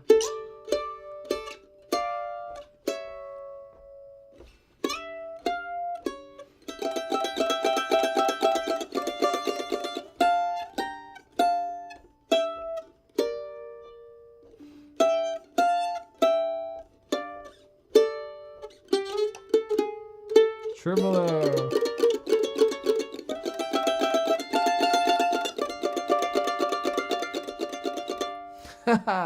Nice work, folks. Now we're swinging, right? So double stops, they're not just for bluegrass, right? All right. Andy's saying, I like how your hand travels through the double stops. Would you be willing to provide fingering for smooth practice across the shape? Yeah, so I think you're talking about my right hand there. Hopefully that was like kind of a helpful illustration. It's like keeping your hand really relaxed, like even maybe splaying your fingers out. I see some people do that. Like Sam Bush even does this where he'll plant while he's just playing tremolo, just as a reference. For me, it feels a little bit more comfortable just to keep my hand floating. But for some reason, I stick out my middle finger a little bit and my ring finger a little bit. Trying to think about, using the wrist as well. Like whenever I lock my wrist, that's when I start to really play poorly, I think. Even though I'm mostly a forearm player, I still try to keep my wrist moving, almost like a whip. Like you want the tip of the whip to make that snapping sound. It's the same idea with your forearm. I think like the motion starts here for me and travels down the whip, and that's like the thing that drives the pick through the strings is the wrist. Yeah. Oh yeah, people are talking about Christmas tunes. That would really work well for double stops as well. Good idea. Benedict is saying, for swallowtail jig, would you add in the G string at all for the triad sound? If at all, would it be a B or a G note? Much appreciated for your hard work. That's a good question. Like for E minor, you're bringing up that good point that with this double stop, E and B, we're just playing the root and the fifth. It's not the full triad, but if you add in the open G string, you get the full E minor sound. That might be kind of more of a personal preference. I've heard from at least some Irish players how oftentimes people try to avoid the third of a chord when they're playing accompaniment in particular. Maybe not be like a hard and fast rule, but I remember going to like a John Doyle guitar workshop when I was growing up, and he was saying how he usually would choose chord voicings that maybe avoid the third or don't highlight the third as much as the root and the fifth, which does give you a bit more of an open sound. Sometimes the third can be a little bit muddy, even though it's a really important note, and it's the note that lets you know whether it's a major or minor chord. But oftentimes, like in folk music and bluegrass and in Celtic music, oftentimes you're trying to get almost like an ambiguity about what the key actually is. So you're kind of like, going in and out of major and minor sounds. I remember John talking about how he liked for the melody to be that kind of indicator, whether or not you're in a minor or major key. So just leaving things open for the melody to really tell you what the harmonic information of the tune would be. So that might be my preference too, like for that tune at least.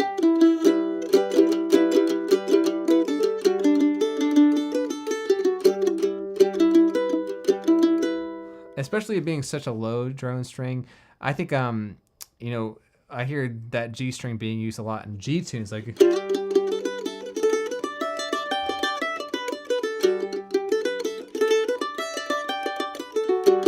the Kesh jig there. You're in the key of G, and when you have that root drone, it really adds a lot of power to the music. But if it's a low third, sometimes it might be a little bit too kind of dark, a little bit too muddy.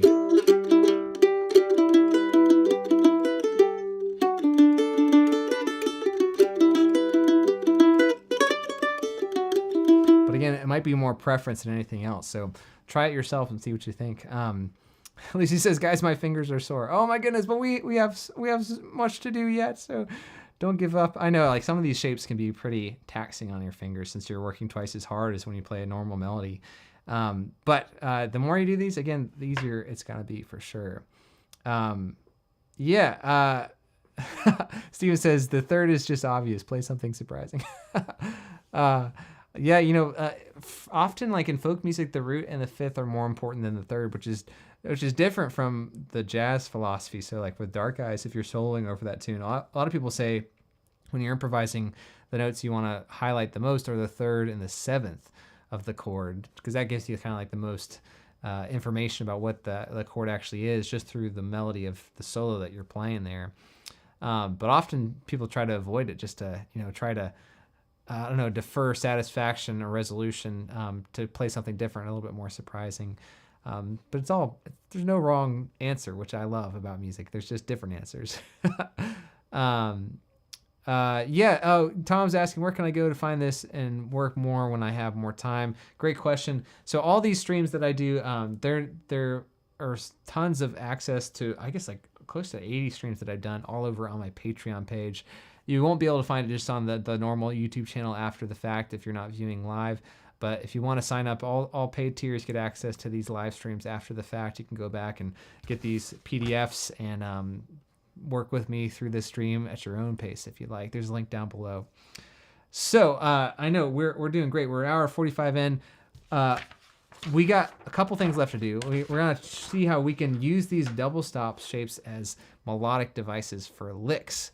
And we're also gonna see how we can play these double stop shapes up and down the neck before coming back and learning that lawnmower tune that I demoed earlier.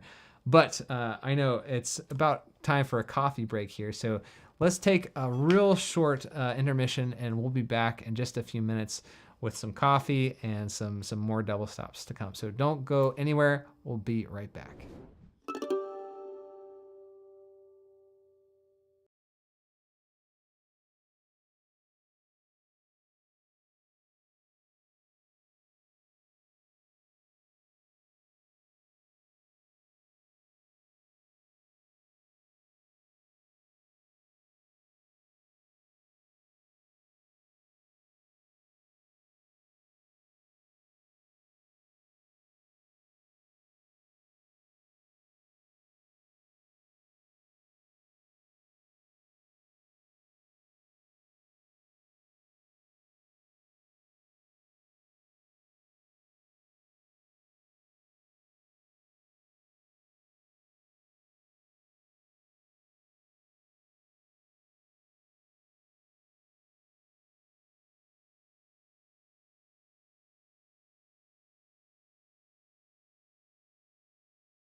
Welcome back, folks. Thanks for sticking around.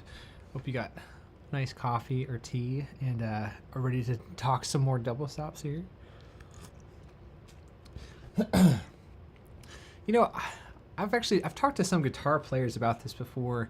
I don't know if it's quite as common a thing to use double stops as a way of kind of navigating the fretboard as we do on the mandolin. Even fiddle players. I don't know if fiddle really lends itself quite as much to focusing on double stops so much like we're doing here. But the mandolin, I don't know, something about like the fretboard being so small and the strings being tuned in perfect fifths, it just lends itself to this, I don't know, amazing opportunity to use double stops, not just as a technique for tremolo or for a bigger sound like we've been talking about so far, but also as a means of actually understanding how the fretboard works, kind of as a navigational tool to get yourself up and down the neck and even play single note melodies, which is what we're going to be talking about here in just a bit. But again, we've been covering so much stuff. Please, in the chat, let me know your questions here. Let's see. BKR is asking, what kind of mando are you playing? Yeah, great question. This is an Apitius mandolin. I've played an Apitius mandolin for the past 9 years or so. This is another one I've played for a long time back there, but this one I got a little over a year ago, and I've been really loving it. But that's great. Callings, MF, those are good mandolins. Man, congrats. That's so cool. William says, I like using all the notes in said scale. Like if I'm in G, I'll try use all the notes someone told me I'm using chromatic. Oh yeah. Well, if you think about it, there's only 12 different notes in all of Western music, right? From G to G, there's only 12 different notes. And when you play a scale, like a G major scale, you're kind of limiting yourself out of those 12 notes to just 7.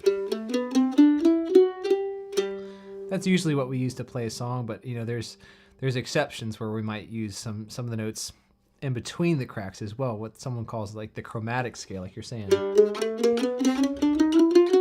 I guess any one of those notes can be used in the context of that key if you use it in the right situation, right? You can kind of lead from one note to the next chromatically.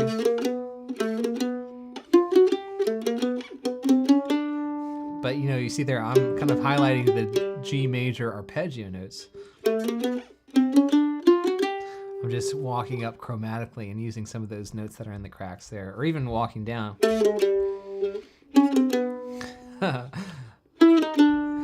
Even there, I've used all 12 different notes in the chromatic scale and still made them work in the key of G. So there's ways around it for sure. That can be a really fun kind of creative thing to do, to stretch yourself to get beyond just using the normal major scale.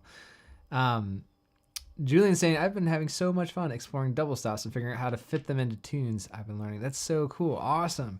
Yeah, I hope that'll be the case. Like once you all feel more comfortable with these shapes here, if this is your first time playing them, definitely for your homework, see if you can apply these shapes to other tunes that you're working on as well. That's the best way to get more ownership and kind of more freedom with these shapes, is to start to see how you can use them in music that you've already been learning, you've been working on. I'm so excited for you, Julian. That's really cool. Storm Sela saying, I'm working on coming into a phrase, not on the 1, but from the 5, 7, or 3. Okay, yeah. So not focusing so much on the root of a chord when you're improvising, but trying to like come in on the, I guess on the different chord tones, like the 5th, the 3rd, or the 7th. That's a good idea. Fiddle double stops uses 4th finger a lot, tends to stay in first position, Christine's saying. Yeah, that's so true. Like oftentimes you'll see like a lot of fiddle players do stuff like that, where instead of shifting up like I might tend to do on the mandolin, they would use their 4th finger on the 7th fret and maybe middle finger on the 4th.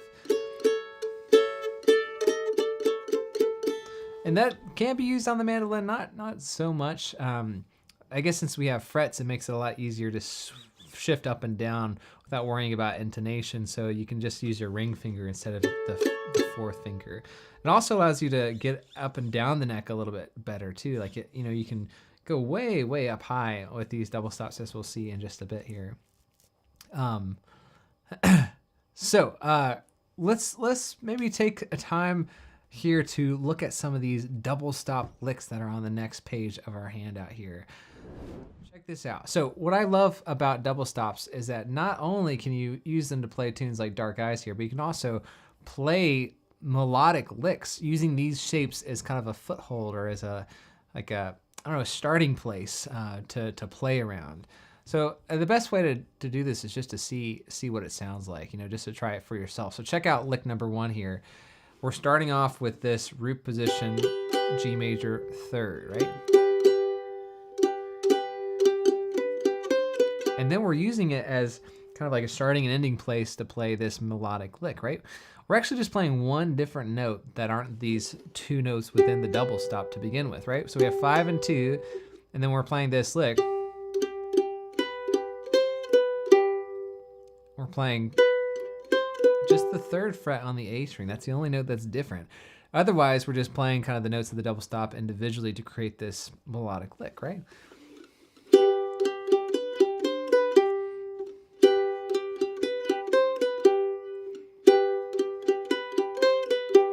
Pretty cool, right?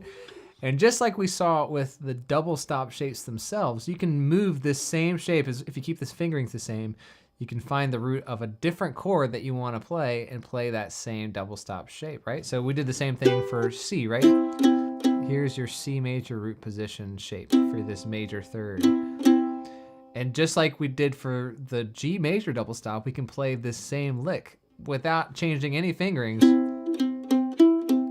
without even thinking about the notes that we're playing. As long as we keep our spacing and fingerings the same with our left hand, voila, you've got this awesome lick that you can play over your C major chord, right? So here it is for G, and then here it is for C. Let's try it for your D major chord, right? Just 2 frets higher. Now we're using different frets, but we're still keeping our fingerings the same, which is so cool, right? I remember when I first thought about this, it was a huge light bulb moment for me. It just made me realize, like, oh yeah, like the licks I'm playing are connected to the chords in a really meaningful way. And I can use shapes as a way of getting from one chord to the next. So all of a sudden, like, you have a solo that you could play if you wanted to, like a really simple solo over a 1-4-5-1 progression, right? You could do like a to the 4 chord, to the 5 chord, and back to the 1.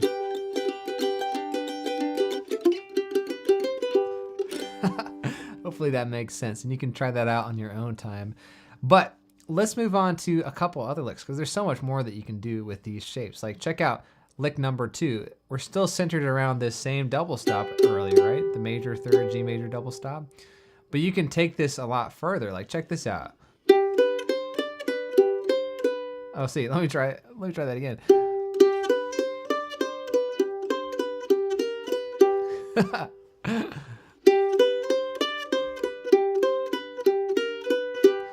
So there's a lot going on there, a lot of different notes, right? But hopefully you can still see it intersects with those 2 double stop notes in a really special way, right? It starts and ends on the G. We're highlighting that B note quite a lot on the 2nd fret. We're adding in that, what you might call like a bluesy or dirty 3rd from the 1st fret to the 2nd fret of your A string.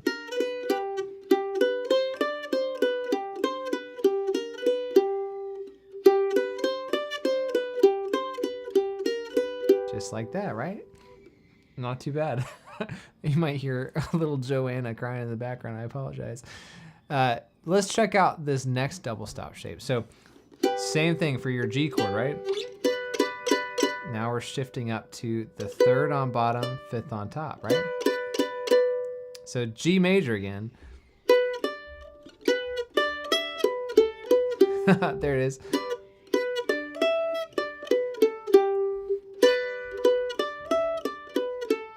So just a little simple run. If you know your pentatonic scale, that's really what's going on, right? We're just playing it with our pentatonic shape. And then if we move on to lick number 4 here, you see we're using a similar idea. We're just extending that lick even further. We're kind of like creating almost a banjo roll type effect, right?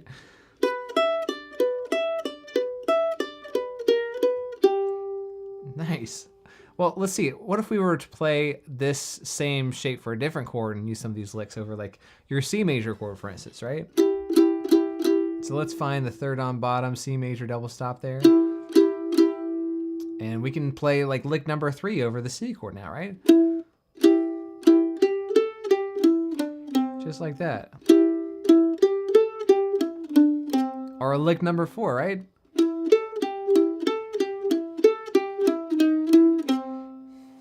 Just that easy. You find the right shape, and if you remember these finger movements, you can play a lick for that same chord. And the next 2 licks are no exception. Check this out. We're moving on to the perfect 4th, right? Check out, that's our double stop. That's our starting and ending kind of reference point. Lick number 5 uses this shape, right? That's kind of like another banjo lick. Centered around, you know, the pentatonic shape, if you think about it like that, but it's really just a double stop, right? We're using that as our anchor, and we're coming back to it at the end there. Same thing with number 6. Here's a bigger lick that you can play over this double stop shape, right? Right?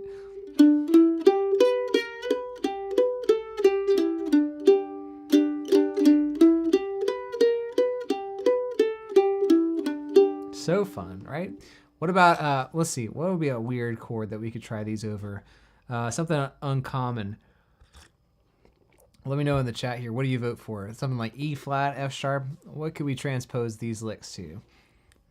That gets a little bit trickier when you start to think in tougher keys than G or C.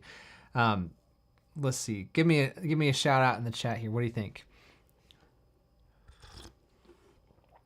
And eventually, the goal would be to play these licks over every possible major chord that you could think of.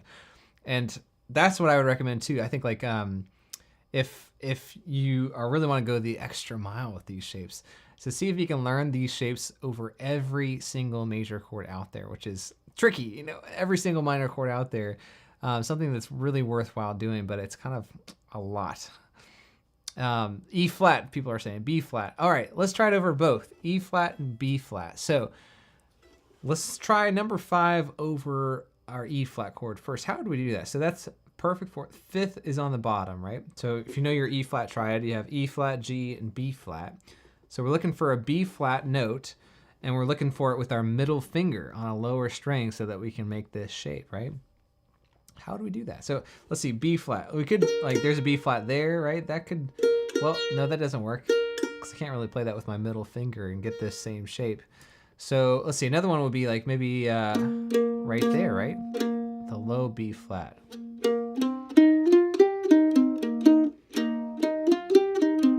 There we go. And now we just play that over your E flat chord. So that's how it works. We're thinking of like, okay, what note's on the bottom? Is it the 5th? Okay, what's the 5th of my chord?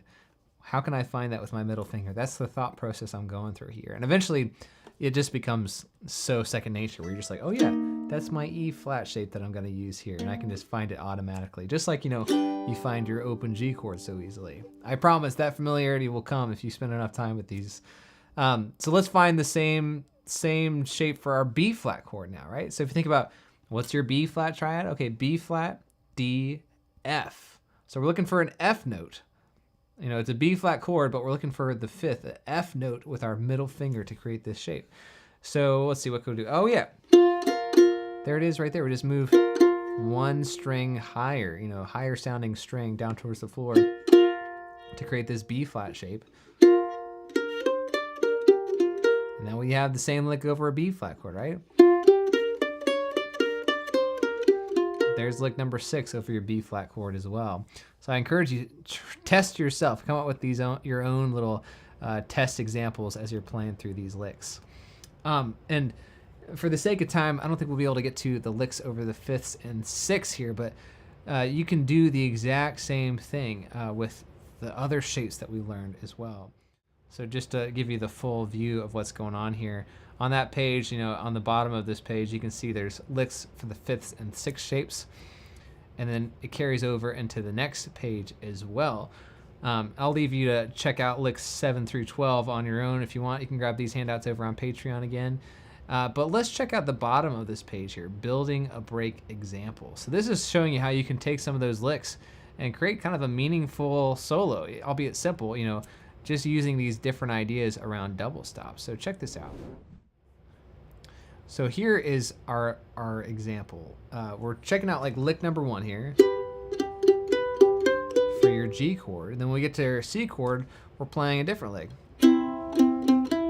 Or I should say we're playing the same lick over your C chord, right? And then we're playing the same lick over your D chord, right? And then back to your G chord. Just like we were doing earlier, but in a little bit more concise fashion. This would be a fun thing to try together if you're up for it. Let's see if we can maybe play this really, really slow, just to give you an idea of what it feels like to transition from one shape to the next. So maybe like a 1, 2, here we go. So G to your C shape. Same leg, same fingerings, 2 frets higher to your D shape. Up to G again. Try it again. So from the beginning, here we go. G to your C. To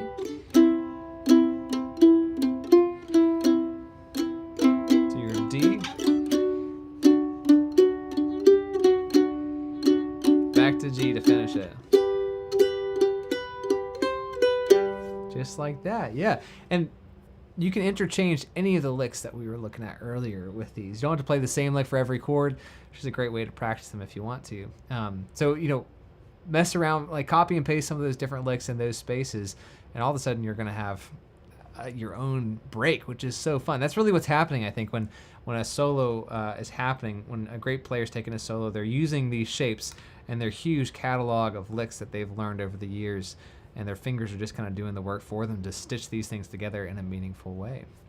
Pretty cool, right? At least I think that's kind of fun. What about y'all? I know, there's so many different tough keys out there. Take these out to like D flat if you want to. That would be tricky. Or you could take these to like B major. That one gets called quite a lot in bluegrass. And you're starting to see like, oh yeah, these licks are such a fantastic way to get around in a tough key that I don't know. Like if I am playing in the key of B and I don't know how to play in that key center, like I don't know the scale, I don't know like my chord shapes even. If I can find like, oh yeah, there's my B note, I can play like, oh yeah, there's a double stop there. Or maybe I'll go up to the 3rd, the D sharp, there's a double stop. Or maybe the 5th, there's a nice double stop shape. Like even just hanging out there.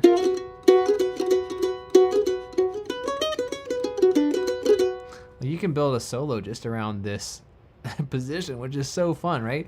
Once you know that, it's like, oh.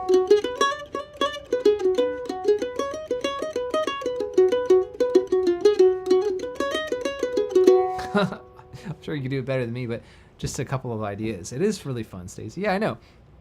And I hope this is like giving you guys the keys to the kingdom just to go out and explore this on your own, because there's so many possibilities with these licks. You don't have to play them just as double stops, right? Double stops are kind of more just like footholds, or more like spots, like home bases where you can start and end your lick on, because it really is just a miniature chord. It's showing you how the chord tones of a particular chord lay out in a relative formation on the fretboard. And then you can just visit neighbor tones, you know, like notes nearby, and experiment. Even if you don't know what the note names are, or even if it's in the right key or not, you can just kind of noodle around and see what works. And all that work is going to transfer from one key to the next, which is so cool. The keys to the kingdom of Mando. I love it. Oh, cool. Claudia makes it understandable and hopeful. LOL. I know, right? You gotta stay positive on this stuff, because I know theory and the fretboard can be so overwhelming. But this next step, I think, is going to make it even more manageable to understand the fretboard. Seeing how you can take these familiar shapes as a building block and, you know, expand it all the way up to the nether regions of the fretboard and back down. You can start seeing how your G major chord lays out all the way up and down the fretboard. So let's check this out together. this is second to last page, I think, on our handouts, or third to last page. Just showing you how you can take the same shapes that we were looking with earlier, like your thirds and fourths here, and kind of expand on them to play in every possible octave up and down the neck. So they come in a little bit out of order. We're not always starting on like the root position double stop, but this is like third on bottom, right? 4 and open for your G major chord. And then the next double stop up would be 7 and 5, right? That's your perfect fourth, fifth on bottom. And then, okay, now we're getting to double stops that are familiar, right? We have 5 and 2, root on bottom. Then we have third on bottom, fifth on bottom. But then we can even go higher if we want to. We can go all the way up to 10 and 7, right? Root on bottom, way up there. And all of a sudden, like, wow, that's liberating to feel like, okay, I'm all the way up the neck, especially if you've never been up there before, to think, okay, this is a shape that I can use to play like that lick. Even if I don't know the other notes up there, if I can find a way of like sliding up there, or getting up there in a smooth way, I can play that cool lick and impress all my mandolin friends, right? I love that. And then you can work your way back down, right? After 10 and 7, we go back to 5 and 3, 9 and 5 on the DNA, 5 and 2, 7 and 5, 4 and open, right?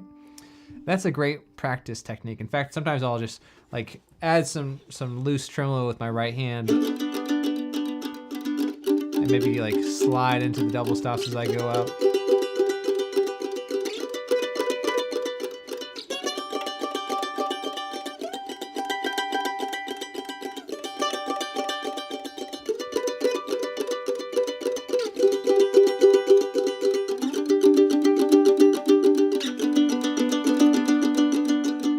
Like that, right? So those are all the thirds and fourths for your G major chord. I guess you could go even higher if you want to do. But you know, that's plenty high, 10 and 7 there. Let's see how these same shapes now line up across the fretboard for your C major chord. So come up here to your C major now. Same shapes, they just happen for the 3 notes of your C major chord now. C, E, and G, right? So now we're starting with your root on the bottom, C, E, 5 and 2. Then we go up to 9 and 5. These are all familiar, right? 5 and 3. 3 and open now. We're going up to 7 and 3. And then all the way up to 10 and 8. It's our last double stop before we come back down. Let's try that with a loose tremolo right hand too. So 5 and 2. 9 and 5. 5 and 3, 3 and open, 7 and 3, 10 and 8, and then we're going back down, 7 and 3, 3 and open, 5 and 3, 9 and 5, 5 and 2. Yeah, awesome work, folks.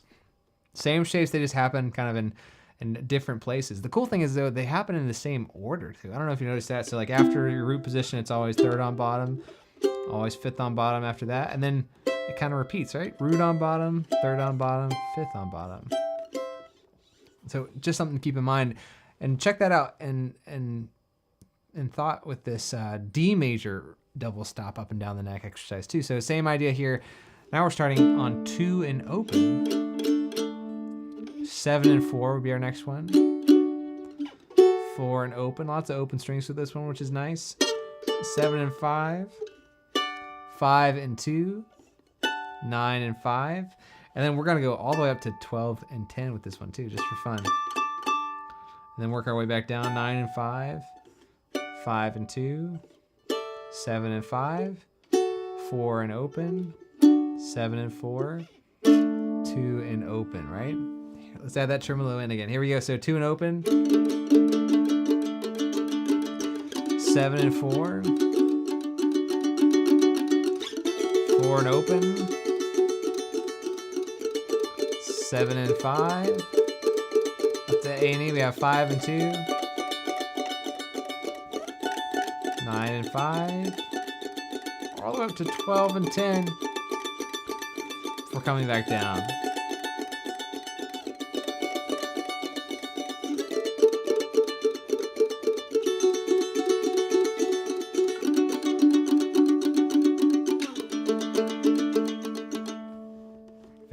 right? And you can do the exact same thing for your minor chords too, right?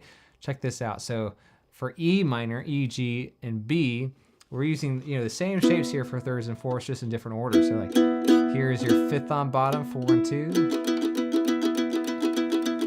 We have root on bottom, 9 and 5, 5 and 2, third on bottom, fifth on bottom. You can really hear the minor chord quality when you play them together like this, right?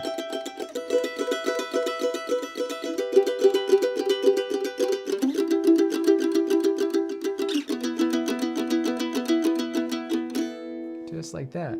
And man, such a great exercise. I remember doing this for all major and minor chords when I was first learning these double stops up and down the neck. And eventually, yeah, you just get to that recognition where you just know, oh yeah, like that's a D major chord, D major double stop that I'm playing right there. Or you know, like, oh yeah, that's a G or an E minor double stop that I could use there. And it just takes a while, you know. Give yourself some patience with this and be kind to yourself, because I know we're covering so much material. It could take, you know, years and years to really get this into your fingers.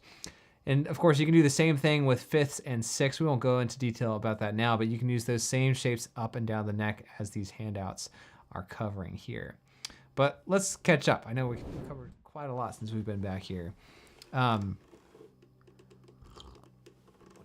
Yeah, Robbie's saying double stops are a good way to recover from a bad riff or improv moment. An anchor, definitely. I use these way too much like that, I'm sure. What's up, Mickey Abraham's in the house? Good to have you. You got to check out Mickey's channel over on YouTube here. Awesome stuff. We've been talking about maybe doing some videos together at some point, so stay tuned for that. I'm excited. Orchid Cat says, what's your opinion on melodic minor double stops? Oh my goodness, that's above my pay grade, I think. You know, we were kind of using, I guess, the harmonic minor double stops on Dark Eyes, where we're adding in like that sharp 7 to get that you know, that dominant 5 going back to the 1. So melodic minor, for you theory cats out there who know, it's kind of like where you add a sharp 6 as well. Or I guess another way you can think about it, it's like a major scale, but the only note that's different is you're lowering the third. So, which is really unique sound, and it gets into to some all sorts of theory implications when you start to think about the modes of the melodic minor key. And a lot of jazz cats I get into, you know, Lydian dominant, all sorts of crazy stuff that are just born out of that. Unfortunately, I don't know as much of it as I would like to, so I don't know if I could be an informed teacher on that topic, but you could definitely use double stops within that key, melodic minor or any key, you know, because double stops are really just combining 2 notes of a scale together. And we were doing it in kind of harmonized intervals where, you know, thirds, fourths, fifths, and sixths, those are the intervals that make up the normal triads that we're using. But you could do the same thing over a melodic minor scale. Like, for instance, you could play like a, you know, something like this, I guess. It'd be a...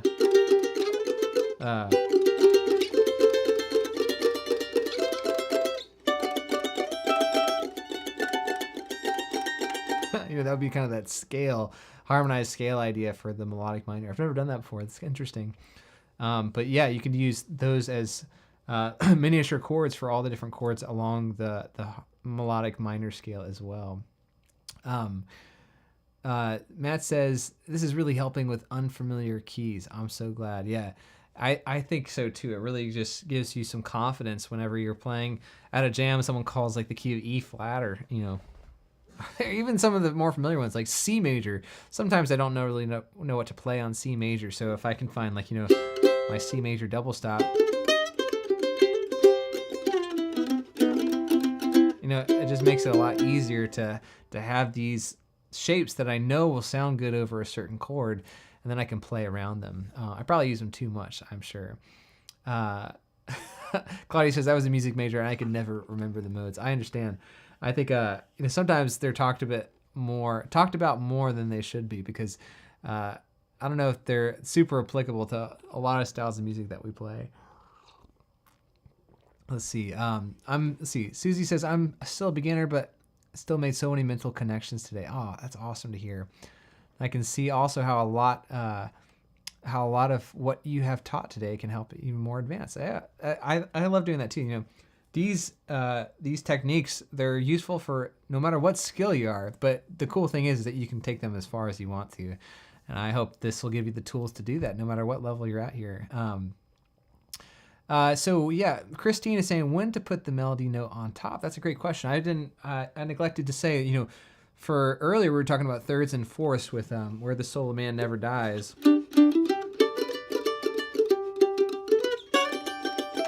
That's where we were playing the melody note on the bottom, the lower note, to emulate that tenor harmony sound in bluegrass, where the melody's the lower voice and the tenor harmony's on top. And that's usually with the thirds and fourths intervals that we were looking at the beginning of the stream. But sometimes when you're playing the fifths and sixths, that's where we might have the melody on top, which was actually the case. I didn't mention it, but it's actually the case in that Tennessee Waltz tune,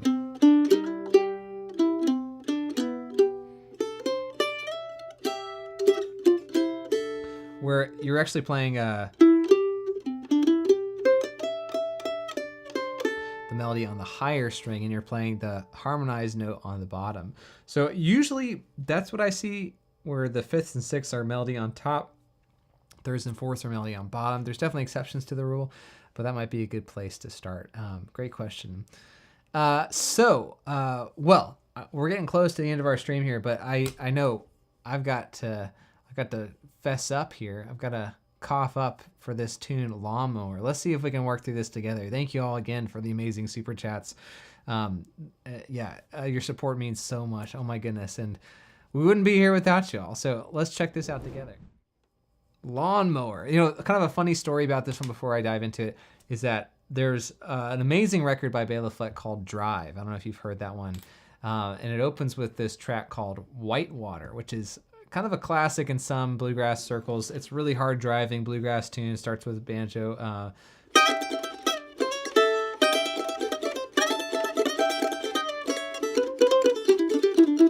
Something like that. You know, Sam Bush is playing mandolin on there. Sounds amazing.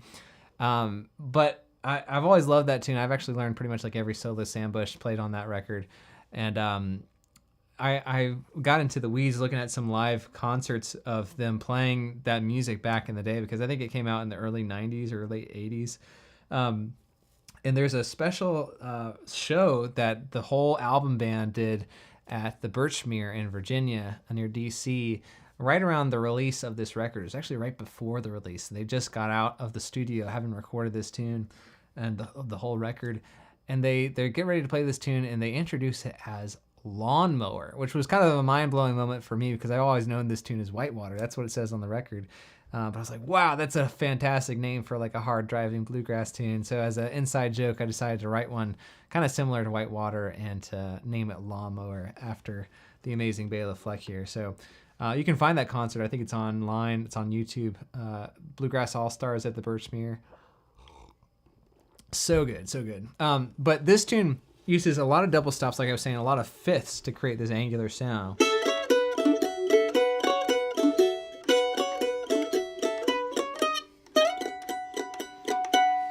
So even that first bit there, we're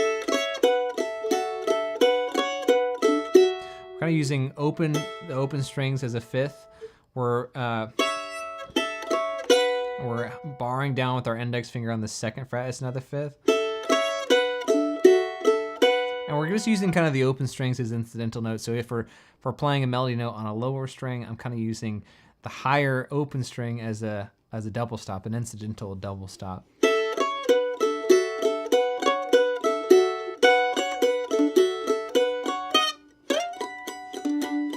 And then on the third full measure there, we're sliding up to a B double stop on, let's see, I'll zoom in here. I'm running out of runway here. On the 9th and 7th frets there.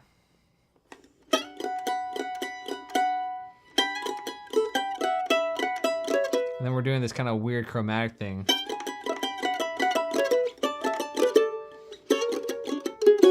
Walking down to an F sharp. It all sounds like absolute cacophony when you play it slow, I know. But when sped up, it's super, super fun to play. If I do toot my own horn here.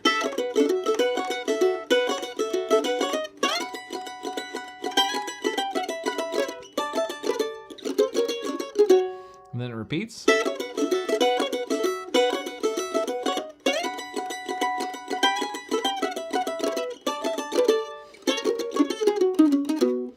Back down to like a B chord there at the end of the A section.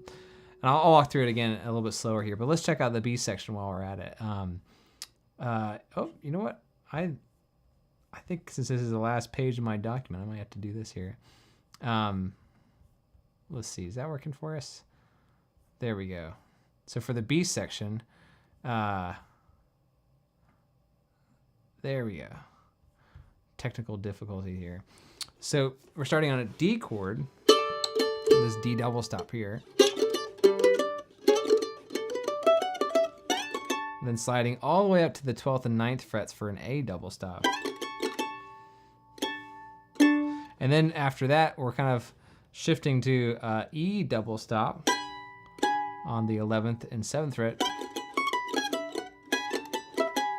And here's the part where we're actually going to use our pinky for the first time for some of these double stops to create this really tense interval of, I guess you would call this a major second, where you have the 12th fret on the A string and then the 7th fret on the E string.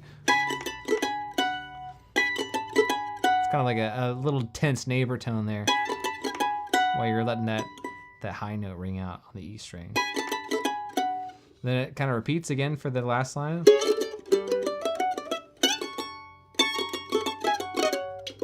And then it resolves to like this F sharp chord,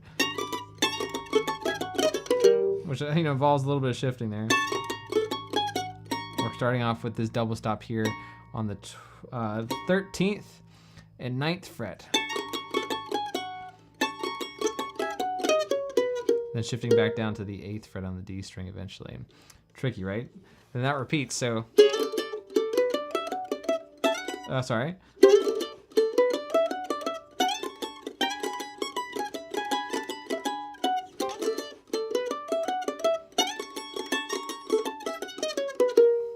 And then we get back to the A section after that.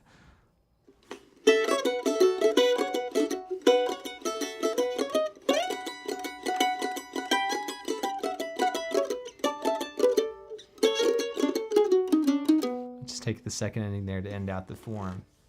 Wow, it's been a little while since I played this one. It's hard, isn't it? At least I was probably a better mandolin player back then, I imagine. So let me just play you through this whole tune so you can hear it in context. And I'll come over here. Let's see how this works. Lawn mower. I think Tony Rice introduces the tune. He's like, this one's called Lawn Mower. on that live at the Birchmere recording. So good. So here it is a little bit slower, something like this.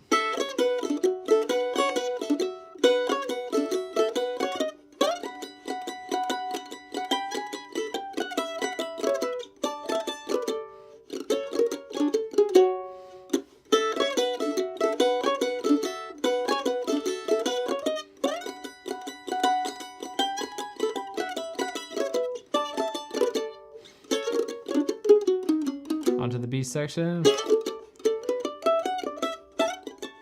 Oh, there we go.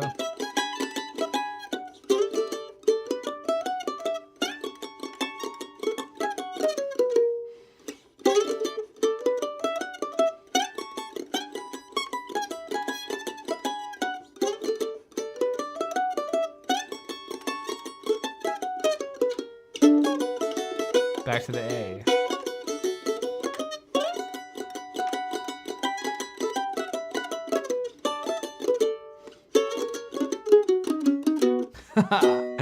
Woo! All right, let's see if I can play this a little bit faster.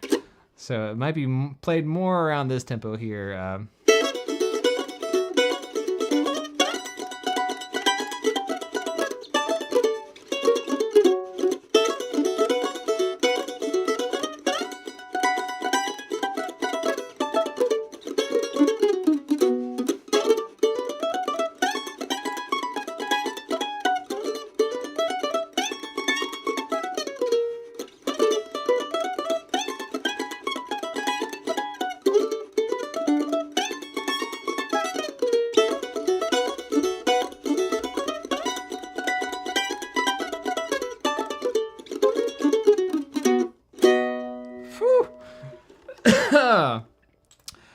sip of tea after that.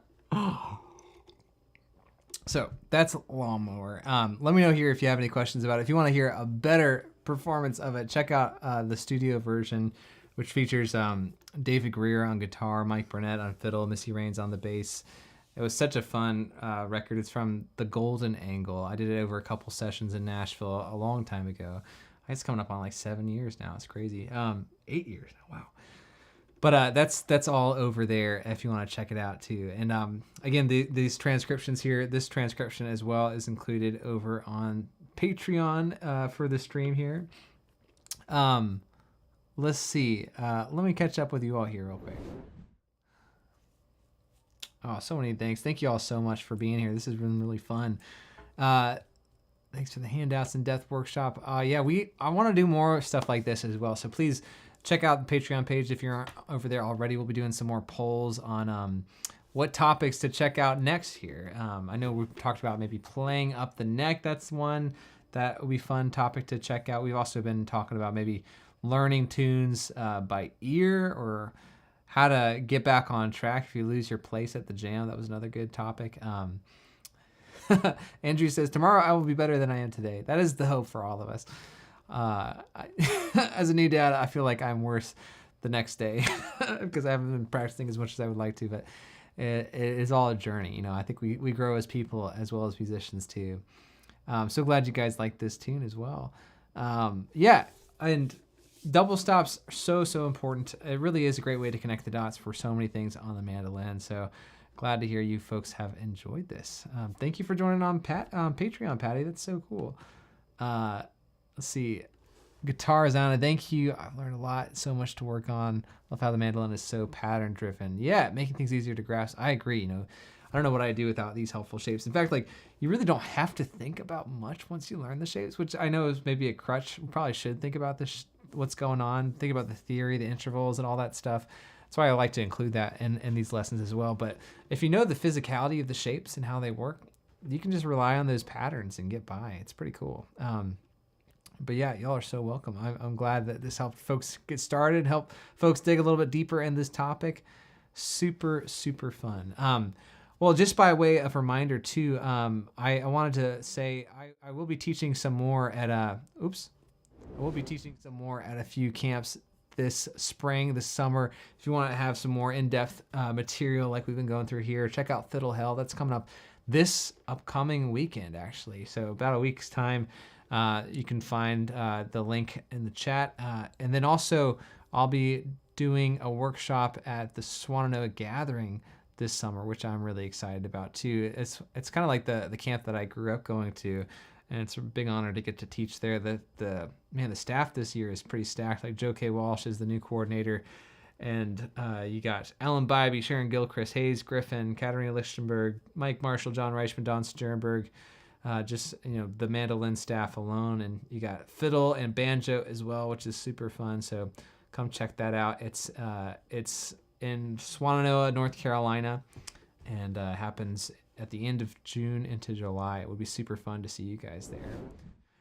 But that just about wraps up our time here for this stream. It's been a mega stream. Thank you all for sticking with me. It's been an incredible group of folks you all here, and please stay in touch for other streams down the line. Be sure to subscribe down below so you don't miss out on these streams in the future. Give a like if you like, and check out some of the other videos here on the channel. Thank you for checking out the Patreon page too, and lots more mandolin content coming soon. But in the meantime, happy picking, and I'll see you soon.